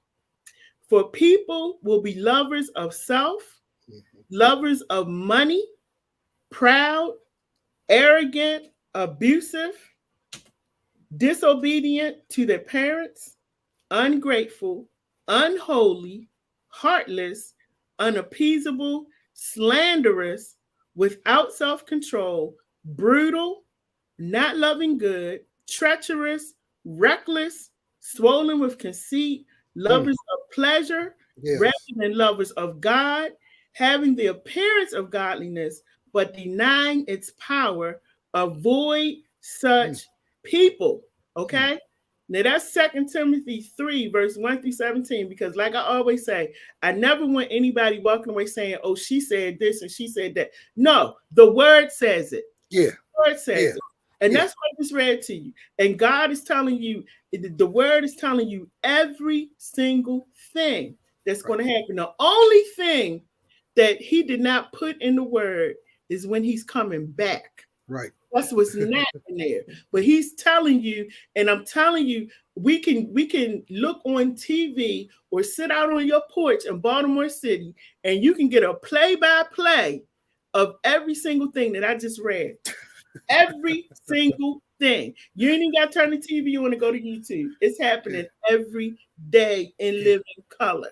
Yeah. And so when we sit up here and you know, pastors are playing and they still walking around with their fine suits on, y'all pastors better get out in that street and start talking to these people on the streets to help them to understand that everything that I just read, it's time for them to get their life together.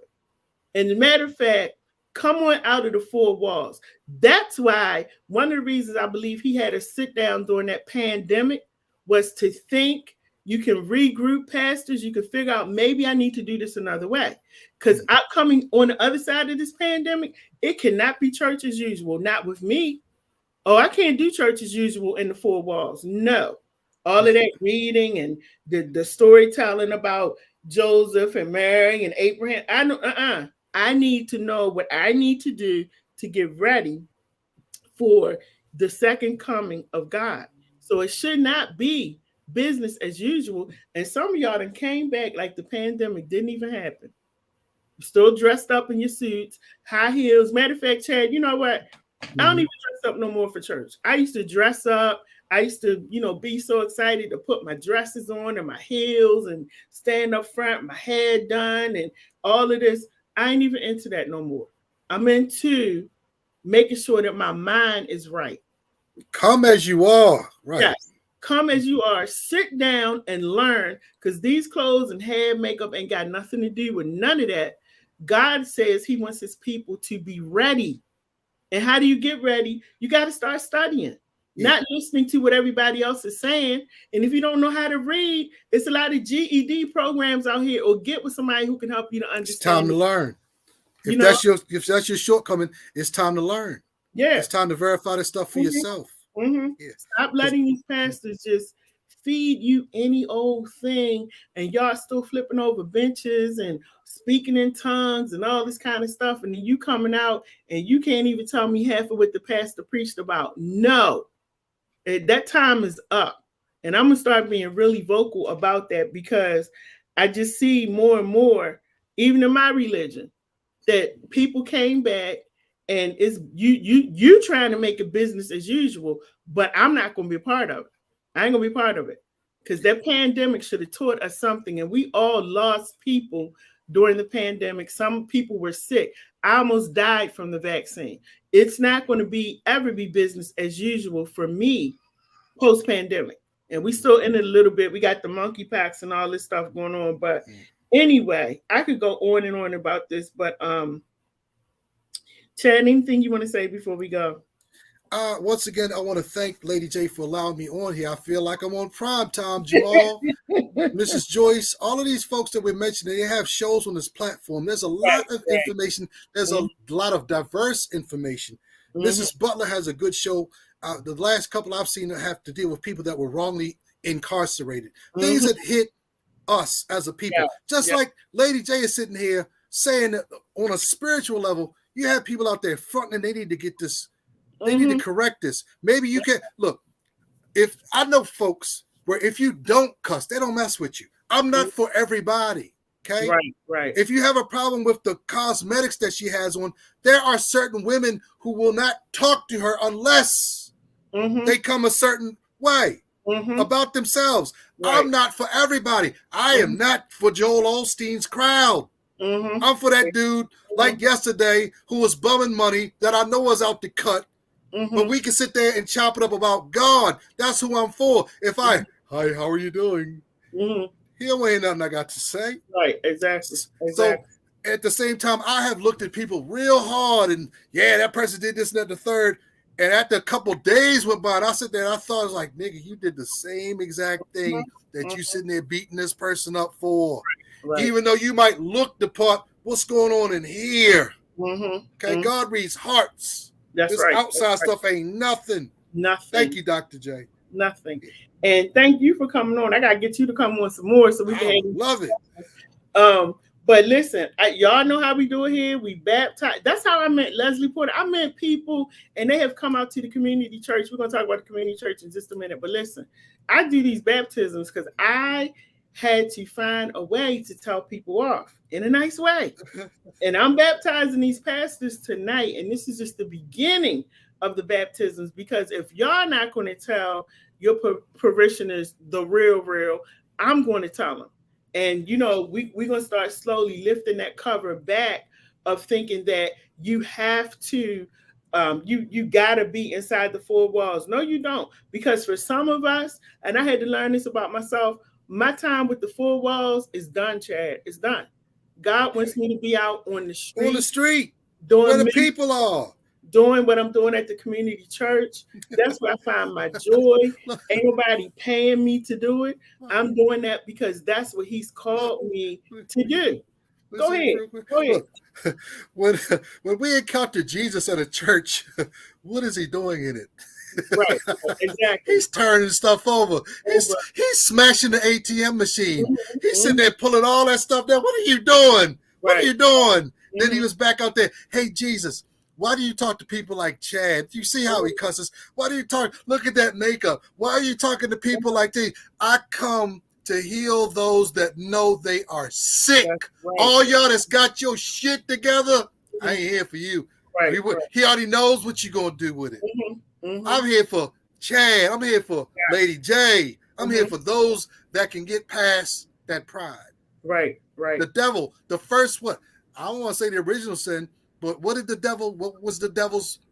was his problem? He wanted God's shine. What is a pastor doing? A pastor's taking God's shine for himself. They adorate me. They missed the point that it's supposed to be God they following, not the figure in front of them. Now, here's my real quick joke. Now, we saw Pastor Bishop Reed, right? I don't think a woman his age could handle him. It would be nothing left. That'd be like a 5-minute marriage. Be like, he might. That was my joke. Bad joke, but hey, it's still funny. Laugh, dang it. But listen, we have, and I want to say this: we have some great pastors out here. Also, we have I know some phenomenal pastors out here. Yeah. So don't send me no DMs telling me, "Oh, my pastors." I already know it's great pastors out here. And matter of fact, I'm just baptizing the ones with the foolishness. And I'm not trying to condemn nobody. I know that there's some great pastors. Your spirit should be condemning you. Your spirit should be condemning you so that nobody has to condemn you. Exactly. Something inside you should be like, man, I had a penis in my mouth. I need to get off the stage. Exactly. And I need to go wash my mouth and get myself together. Need to burn it. Yeah. Because you're doing something that you're not supposed to be doing. Right. You're getting off on it. Yeah, and then you getting up, and how you getting up preaching? And you getting up preaching, but that's listen, right. Listen, y'all. I'm gonna say this: y'all better stop playing with God. Stop playing with God, because even God has a limit. And when He sits you down, or when He pulls you back, or when He pulls back the cover and exposes you, it's gonna be serious. Yeah, it's gonna be serious.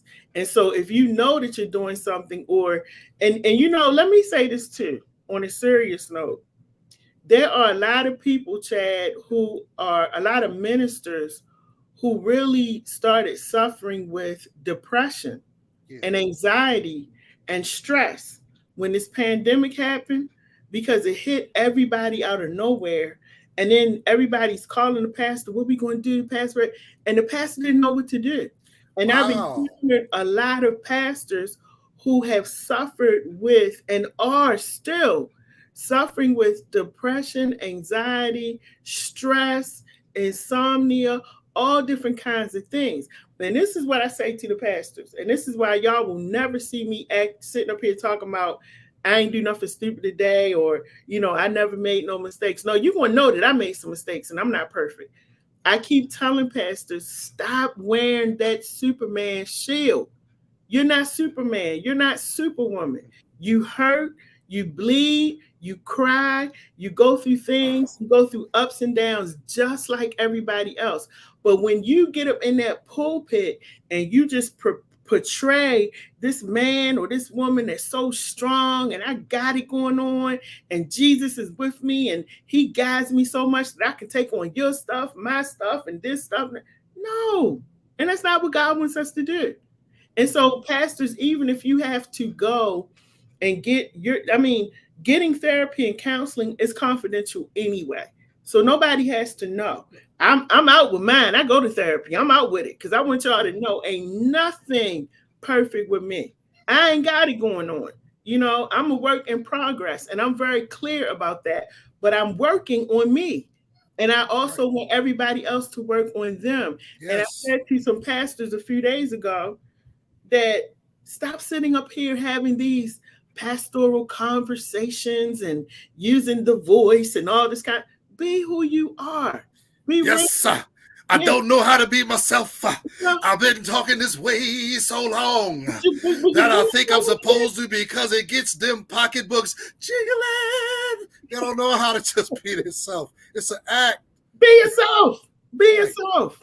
And I'm telling you, more and more people are saying to me, you know what, Lady J, I don't want to be yelled at anymore.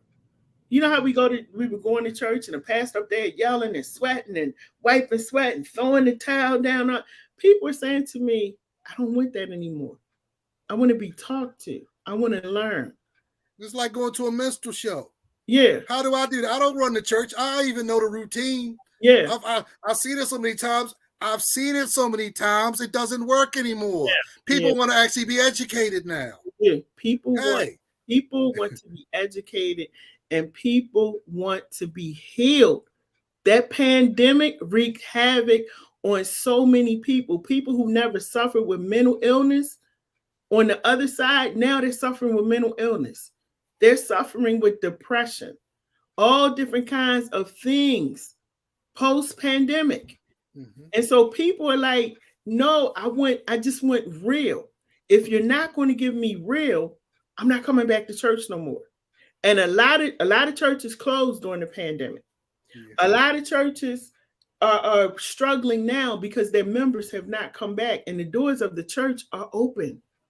My problem that I had with the church being closed was, I said, it really bothered me. The bars were still open. People were still going to the bars. People were still partying, even though they weren't supposed to. The churches were afraid. The pastors were afraid to open the churches, even when the mask mandate and all of this stuff was done. It was still pastors that was scared to open the church. And I had a huge problem with that, because now I'm saying, what is really going on? What's really going on? And so, I'm telling y'all, get to know the Lord for yourself. It's a personal relationship. The pastor can guide you. The shepherd will guide you to the water. Then you get to the shepherd guides you to the water. Then you drink. Then you drink. If you don't know how to, the shepherd may show you how to drink. Right. Mm-hmm. Now this shepherd is sat there. You're not seeing it. The shepherd is every once in a while he kicking one of the sheep off the mountain. Right. Exactly. Well, what happened to Phil? Phil's pregnant now. Mm-hmm. That's not acceptable. When it's in the playbook, it's in the rule book that when the pastor is doing certain collective things, it's time to step. They're supposed to step down. Right. And they may not. You might have just got to church. Like I see people getting in NA and AA, and the same thing happens in NAAA, right? Mm-hmm. I'm an alcoholic by trade. That was my profession, right? You said by trade. By trade. That was I had my alcoholic's identity card and all that, right? Mm-hmm. So same thing happens. You got new recruits that walk into NA or AA. I go to either one. It doesn't matter to me, right? Mm-hmm. And the first thing they do is get snatched up by a wolf. And the next thing you know, this person is not focusing on their recovery. They're focusing on somebody's penis or vagina because the wolf just sat there and slid them off to the side. Now you got the wolf. I love it because this is eye-opening for me. And I really love this show. And I thank you. Mm-hmm. When the pastor is off to the side, the devil has claimed him. I'm not sitting there saying the pastor will not be spotless. Martin Luther King was not spotless. None of these presidents are spotless. But you're supposed to have at least enough gumption to not be caught on video with a ding-a-ling in your mouth. If you don't have that much sense, you got to go. One time, we're not even supposed to be talking about one time. Okay. If you have a daughter out there in the audience from another member and a wife, and they let you slide with that, and what happens is when they let you slide with that, they do it again. Mm-hmm. They do it again. Mm-hmm. Then they do it again. My church is on the street. My church been on the street for a minute. I don't hate or try to diss churches, Lady J, Dr. J, but for the most part, I already know what is. It's a money thing. Jesus comes into the church turning tables over. Mm-hmm. And then when you hear about him next, he's on a hillside. Mm-hmm. He's in the alley over here. And he's still walking around talking to you, but you gotta know who to listen to. Or you got to be able to hear his voice. Right. Some old rusty dude that you think is just bumming money, he got a message for you. But you too busy judging his clothes. Right. Exactly. Well, Chad, thank you so much for tonight. Thank you. And let me tell you, I feel honored. Let me tell you how this works, because see, the only people that's supposed to give offering for this baptism is the people that I'm baptizing. Now, pastors, if y'all want to give an offering tonight, and you should, you can cash app it to $WhatUpBaltimore.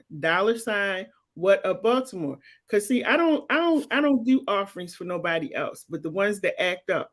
Because y'all need to give something back. So give an offering. Yeah. $ What Up Baltimore. Ain't nobody give none yet, but I think one person did send me something. They sent me like $25. I said, now see, that was nice. But y'all the only ones that's going to give the offering tonight, pastors, because y'all been acting up. And so we had to baptize y'all with this foolishness going on. And best wishes to the pastor that's married, that 63-year-old that's married that 18-year-old. It's a little creepy to me. Yes, it's like father vibes, Hope it works though. It's done. Hope it works. Yeah, giving me grandfather vibes. I don't like that. But that kind of teaching where you're teaching your child that it's okay to be 18 and marry somebody that's 63. I'm not with that. I ain't with that. But to each his own. The other thing, everybody, community church. That's ageism. Yeah, exactly. Y'all, community church. It's not like any other church. I'm not your traditional chaplain or pastor. We come, we pray. No, we sing. We pray, we read the scripture, we do the word, and we go home. We don't have all of these formalities. We are there specifically to learn. This is about me learning. I've learned stuff since I've been at community church about me that I need to work on. It's really about us working on us. And I'm touching on stuff that they don't preach in the churches. So you're more than welcome. As a matter of fact, let me put this. How many times y'all passed the plate? 0. We don't pass the plate. We don't pass. Why would you pay for life-saving information? Why would you charge for life-saving information, life-affirming, life-changing information? Wouldn't you give that away freely? I do understand the concept. You got to keep the machine running, but the machine doesn't need Rolex parts. It doesn't need. It doesn't on the hill. Now, God did say that the tithe, and we'll get into that one day too. That the tithe is, to go to pay the pastors. But these pastors want to go live way up on the hill with acres and acres and acres of land. That's not what God said. That's not what He said. That's what you set up for yourself. Ain't nobody paying me. I'm still broke, but God is still blessing me, and I get to do everything that I want to do. He sends me places that most people would love to go to. He sends me there. He allows me to meet people that people would love to meet, because He shows me that you don't have to be rich with the coins and all of that, but you are rich in spirit. Your peace, you're rich in your peace. You're rich in your integrity. Yeah, that's the riches right there. So come, y'all. So this coming Saturday, this is what we're talking about. This is the flyer for this coming Saturday. Ain't no church, ain't no hurt like church hurt. That's what we're talking about this coming Saturday. Ain't no hurt like church hurt. Yeah. Because it's a lot of people, including myself, that have left the church. And I left the church years ago because of church hurt. Because like I said, the parishioners won't hold their pastor accountable, but they go through every pew and hold you accountable. But the man or woman that's preaching to you, you're not going to hold them accountable. Mm-hmm. And I have a problem with that. And I'm going to be stepping on everybody's toes this coming Saturday at Community Church. Now, we meet at the Downtown Cultural Arts Center. Shout out to Mr. Rennie Bass, Rodney Johnson for allowing us to be there. 401 North Howard Street. You're free to come and join us. Like I said, we don't do the offering plate and all of that. If you want to learn and you want to grow in your spiritual life, mentally, physically, spiritually, emotionally, you want to grow in those areas, come out. This is the great thing, Chad. I've met so many people that are watching online, on YouTube and Twitter. Man, I don't even check Twitter. One day I'm like, let me just look at this Twitter page, because I need to get better with after this. I'm horrible. This one. I don't even have Facebook. Yeah. Well, this wonderful friend of mine, at one point I had like 20,000 followers or more. And this wonderful friend of mine, she was so jealous. She had all of my stuff shut down. every social media page. So I had to start, rebuilding. And I'm just at the point, I don't know if it's my age or whatever. I'm like, all of the running around trying to get followers and stuff. So I don't check Twitter like I should. And last week when I was in Atlanta, as a matter of fact, I was at the airport and I was just looking through my social media stuff and I get this beautiful note from this lady on Twitter. And she's telling me, I stumbled upon your community church. And I was so blessed. And you talked about what I'm going through right now. That's confirmation. Yeah. And so I sat there and I wrote it back. And, we've been writing back and forth to each other. And I was like, I know that this is where God wants me to be. And that's why I said the whole 4 walls, dressing up, putting hats on and all that stuff. No. If you want to come in shorts, whatever you want to come, just come with some clothes on. They have some clothes on. But, come on in. Join us. We are there to really fellowship and learn. And we also minister to the community. We were actually going to have, hey, Cherie, we were actually going to have a community cookout, but it was so hot. It was like 100 and something degrees. We canceled it I think it was last week we were supposed to have it. And plus I had to go to Atlanta. But, God is blessing the community church. Cherie, thank you so much. Cherie has been to the community church. Leslie Porter comes to community church every week. Joyce Van is there every week. Steve Copeland was there. It's been quite a few people. As a matter of fact, gotta let people know. Yeah, it was a group from my church that didn't even go to church that week and came to the community church. So, it's been a blessing. It's been really good. And let people know, for people like me who got little kids and stuff, that you also live stream that. We live stream. You're welcome to bring your children. If you need prayer, please, you can message me or that number that's on the screen. You can send if you got a prayer request, you need me to pray for you on Saturday, send it there. We call out your name in prayer. This is all about, God really impressed me to do the community church because a lot of people stop going to church. And I don't judge you for not going to church. I'm not going to ask you why you're not going to church. My thing is to help you to understand that this is a relationship not between you and your church or you and your pastor. This is a relationship between you and God. Yeah. And your mind right and you understand what's going on up here, God is going to show you exactly where you're supposed to be and what you are supposed to be doing. And that's all the community church is about. I'm not there to literally baptize people. I'm not there to do that. But I'm there to bring everybody back together, to bring you back, to help you to understand who you are, why you're doing the things that you're like. We've talked about so many things that are just not discussed in church. And so I discuss it at the community church along with giving you the word to help you to understand that, it's not me up here talking. This is God's word. He understands where you are, what you're going through. And guess what? You can get through it. You can get through it, and you can come out and really be the person that you want to be. So y'all, 401, matter of fact, let me put it up here under the banner so you'll see it. 401 North Howard Street, the community church. Here it is right here. So everything is down at the bottom on the ticker. And pastors, the Cash App is on there. Now, all of this money that y'all be collecting on Saturday, Sunday, Monday, or whatever time y'all go to church, put some in that Cash App right there, $ What Up Baltimore. And I go out and I get stuff for the homeless. So everybody, thank you for joining us tonight. We were talking about, I said I'm baptized in the foolishness. Am I wrong? But, I want to thank Chad. Y'all make sure y'all check out Chad's show. He comes on Wednesday nights from 8 to 9 p.m. Check out his show. I love his show because I learned from your show.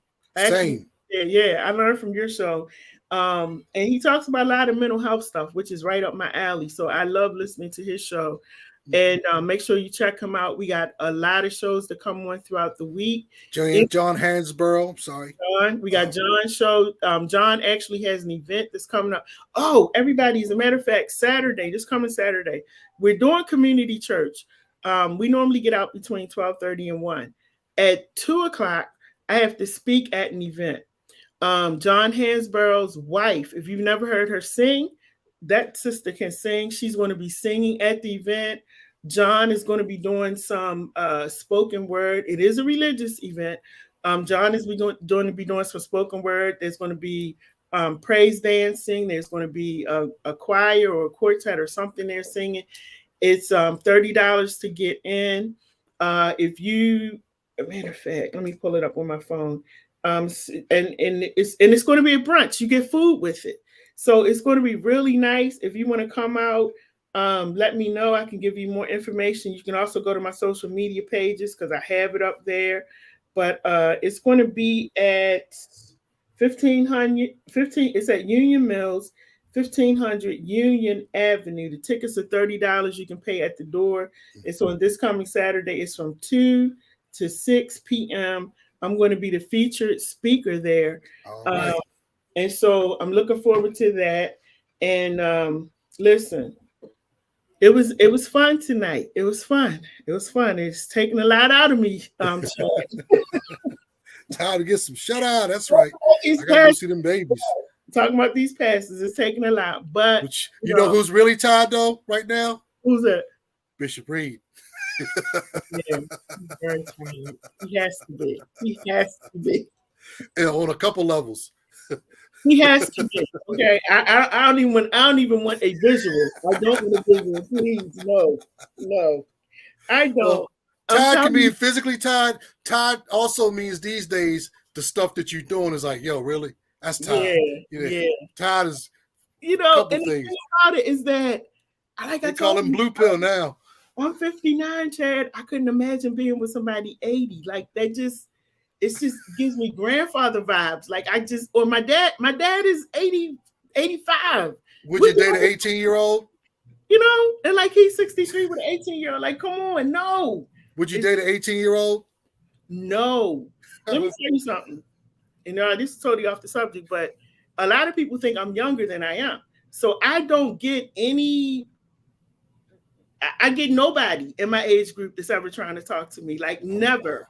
Okay. It was one person. That was it. But never. Everybody is in their 30s. Some of these people are in their late 20s. Mm-hmm. And then it's a few that's in their 40s. But most of them are in their 30s. And I'm looking at what I'm going to do with y'all. What are we going to talk about? Listen, that's like walking with one of my son's friends. And absolutely not. Especially if you're in your 20s.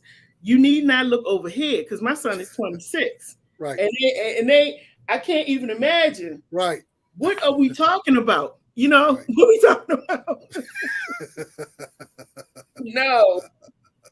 I said I'd rather be single. It's nothing in me. No. I mean, I think the lowest I might go is maybe 50. And that's a little low for me too. But when you start talking about the 30s right. Me and my wife are a decade apart. It works out perfectly. Yeah. I mean, it's wonderful. Yeah. Mm-hmm. Right. Anything more than that, you ready to go out and hang. I gotta go to sleep. So it ain't gonna work. And I ain't gonna pretend that I can hang with you all night. I'm not no. Or we gonna have sex from the chandeliers, and I ain't gonna pretend that we gonna do that. Let me get my hip. Wait a minute. Where's my cane? I might not be able to lift my leg up. I ain't gonna pretend to be doing all of that. So, I stay in my lane. And like I said, nobody, I think because older men, sometimes I meet older men, they like, oh, you don't know nothing about back in the day. And I'm looking like I'm almost 60 years old. I definitely do know about back in the day, but they don't talk to me. So, like I said, the men that come my way, they DMing me all the time, calling me all through. Like I sometimes I make an announcement on social media. If I did not give you my phone number, do not call me through Messenger, because now you can call people through Messenger and they don't have to have your number because I'm on social media. So they calling me from Africa, and I told them definitely if you live across the seas, because I don't do no long distance relationships. I got to see you. I don't do no long distance relationships, and you all the way over. That ain't gonna work. Don't call me. So it's just like but you know what? I was married for 27 years, Chad. I know what it's like to be married, And I can honestly say that I love being single. Okay. Absolutely love being single. I do. Right. And it may sound selfish, but no. You know, if it works for you, that's what works for you. Yeah. I was married for 27 years. I was with him for a total of like 34 years. Yeah. I met you him still catching your breath. Yes. I got with my ex when I was 16. Like the little girl that's 18 years old. Yeah. I was 16. I got married to him at 22. Oh, wow. Okay. When I finally got my divorce, I was 50. Right. Do you think that I'm gonna marry somebody else? Not in this life. Right. Not in this life. I don't need to go on another date. I don't need to be married. I don't need to go on no trips with nobody. When I tell you I love my single life, and I thank God for second chances. Yes. And my son was laughing at me the other day, Chad, and I'm saying this, we're gonna go. I was in the bank, right? Somebody had sent me a check. And so I went to Wells Fargo, and my son was in there with me, and the lady was, but they wrote it in my married name. And so the lady said, well, we can't cash this because I said, but I've been divorced, for about 9 or 10 years. She said, no. She said, we got to have something with this last name on it. I said, hold up 1 second. I said, listen, she was laughing. I said, I keep them freedom papers with me all the time. I went on my phone, right? I went in that note section on my phone because I keep it on lock. I went in there and pulled up them divorce papers, and my son was laughing because I had on there slave papers, right?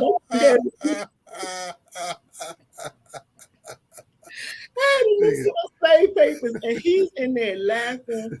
The lady is laughing. I turned that phone around like this, and they had on the top of the slave papers. I said,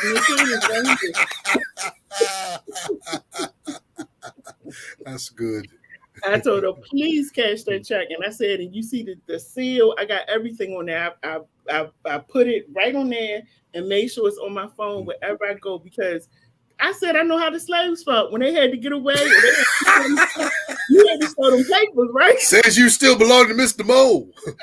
What you doing out here? Overseer. Yes, you had to show them papers. And because I was married so long, it's still some things, if I try to do something, it's in my other name. Wow. And so I learned, like, I got to keep this on my phone. And when after Wisdom.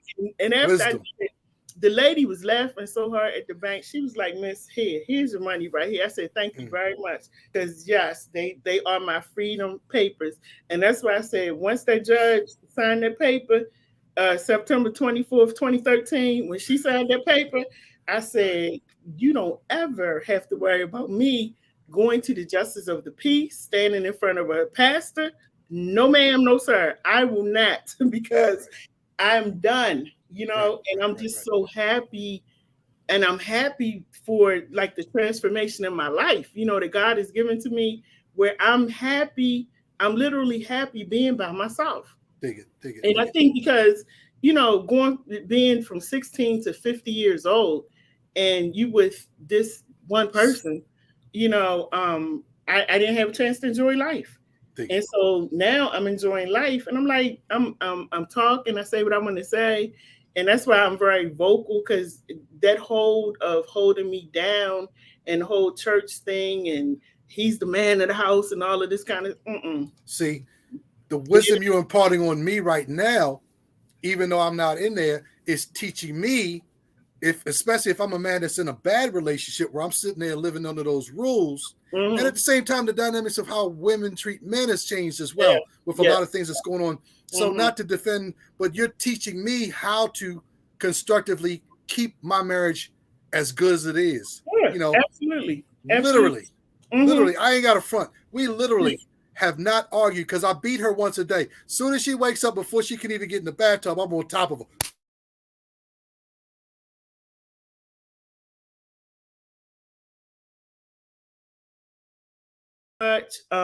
Thank you so much for Chad. That was a joke, y'all. I don't know what y'all missed, but that was 100% joke.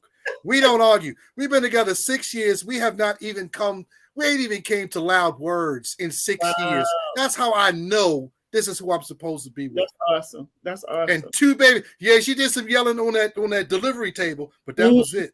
That was it.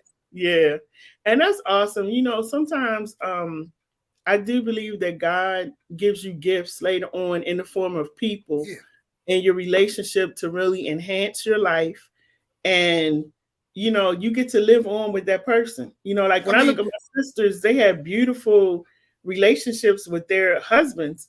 That didn't happen for me, but I'm still happy being by myself. But I get it. That's the point. God is going to meet me at the degree of where I'm good. He knows what I need, not based on you. Right. Mm-hmm. Okay. Based on what I need. And as long as I'm not violating his law, I don't have to worry about him coming, or I don't have to worry about God backing away because I'm so far listening to the left and getting smashed like this pastor that ain't no longer a pastor because he got to be on the video. Yes, absolutely. And didn't have sense to sit here and confess like God wasn't going to bring that out. Same thing with this pastor, potentially. I'm not sitting there saying it's good or bad, but this guy that we talk about tonight, Mr. Reed, if it's not supposed to be, God is definitely going to let you see it. And my prayer for real, in spite of everything that we've talked about, is that God will protect that young lady. Maybe he's we don't know. Maybe he's an up and up dude. That would be wonderful. That he's an up and up dude. Now the age, you can't get over that, but it's done. I can't worry about what it would be. I hope that it's forward good. And, you know, hopefully he's not the type where grooming is made to be a negative connotation where, you know, I'm going to groom my son to be an athlete or whatever he shows me he has a propensity that he likes. I'm going to groom him towards that. I'm not going to force the bat on him, but my son likes baseball. He ain't even 3 years old. I want to go hit. That's what we do. So I take what I do. At less than 3 years old, he was at the baseball field watching little kids practice the other day. See how long he takes it. No, so hopefully he's not destructive with this person because once again, if he is a bishop, you got, like we talk about this, all this other stuff, you are going to be face to face with God one day. Face to face. And it ain't going to be no, well, this, you can't pull against somebody who done seen everything you've ever done before you even got here. There's nothing that's going to come out of this. And if it's for you done. And I think, you know, I still go back to Chad that he's grooming her and he's able to control her. And that's what's that, like I said, in my religion, that's unfortunately, you know, they ain't going to admit it, but I'm going to put it out there. That's what happens. You know, they want women that they can control. Nobody in my religion probably would never reach out to marry me because I talk too much. You know, I talk too much, too vocal. And so in my religion, you're taught to be quiet, stay in the background. I'm not staying in the background because I have something to say. And you're not always right. I respect my husband, and my husband will have his rightful place in the home, but I still have a right to say what I want to say and how I feel. And we're going to discuss it together, you know, but you're not going to just put your finger on me all the time and I'm going to sit down and not say anything. That ain't happening. And I think with this pastor, he has an 18-year-old because he's been married 2 times. And now you got to go get an 18-year-old. So I just think it's a control thing. Like I said, I just ask God to protect this young lady, protect her. She's 18. She has not even really lived her adult life, you know, and I think it's sad to that her parents wouldn't say to her, you know, not now, you know, even though she could still go, you know, and do it if she wanted to. But my understanding is that the parents were really, you know, for it. I heard the father walked her down the aisle, but the mother was against it. Yeah, but you know, it's conflicting, you know. Yeah. And so I mean, we do keep in mind that this girl can get a divorce anytime or any day she wants. At this point, she can get an annulment if it gets that bad. And if they do on that mind, Chad, see, that's the thing. That mental abuse is real. Okay. Mental abuse is real. I went through that for all of those years of my marriage. And once you get in it and you get trapped in that, it's very hard to get out. You can't, you know, I was a person that could always think of how to get stuff done, create, invent, do all of that, and couldn't figure out how to walk away from a marriage. Look, even at the same time, I was the one that was catching most of the bullets. Mm-hmm. And I'm sitting there trying to hold on to something that was just like you were sitting there saying earlier today. And I feel what's going on. We have to go through certain things so that when we find what we're supposed to have, we can identify it. Mm-hmm. So you have to go through certain hurts in order for God to get you ready for this broadcast right now.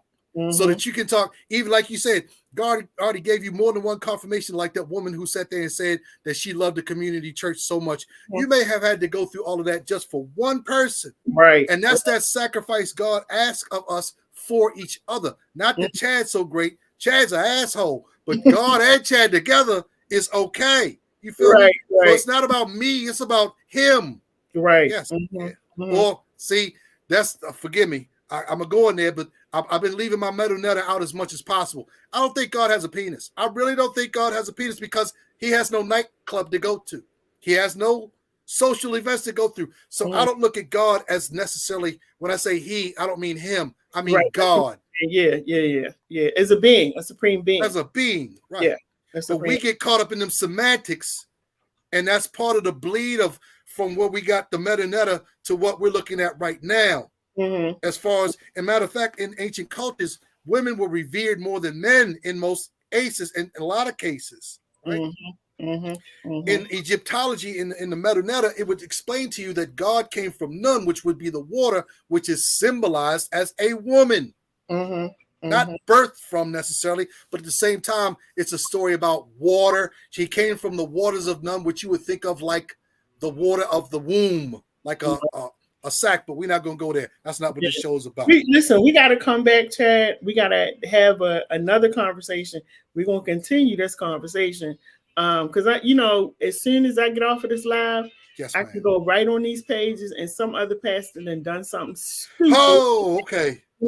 They just keep continuing, and you know what? God is pulling back the covers and letting everybody see exactly what you're doing, because God is tired of the foolishness. So he don't need me to be the mouthpiece. He tired of it. He pulling back the covers and having it blasted all over social media.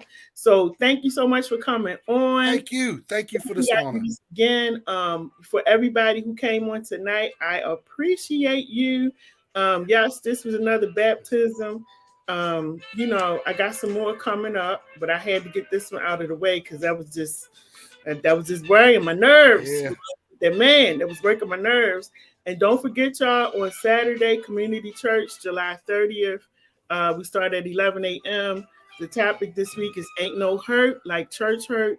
We're going to be talking about something. We talk about PTSD, but there's something that's similar to PTSD.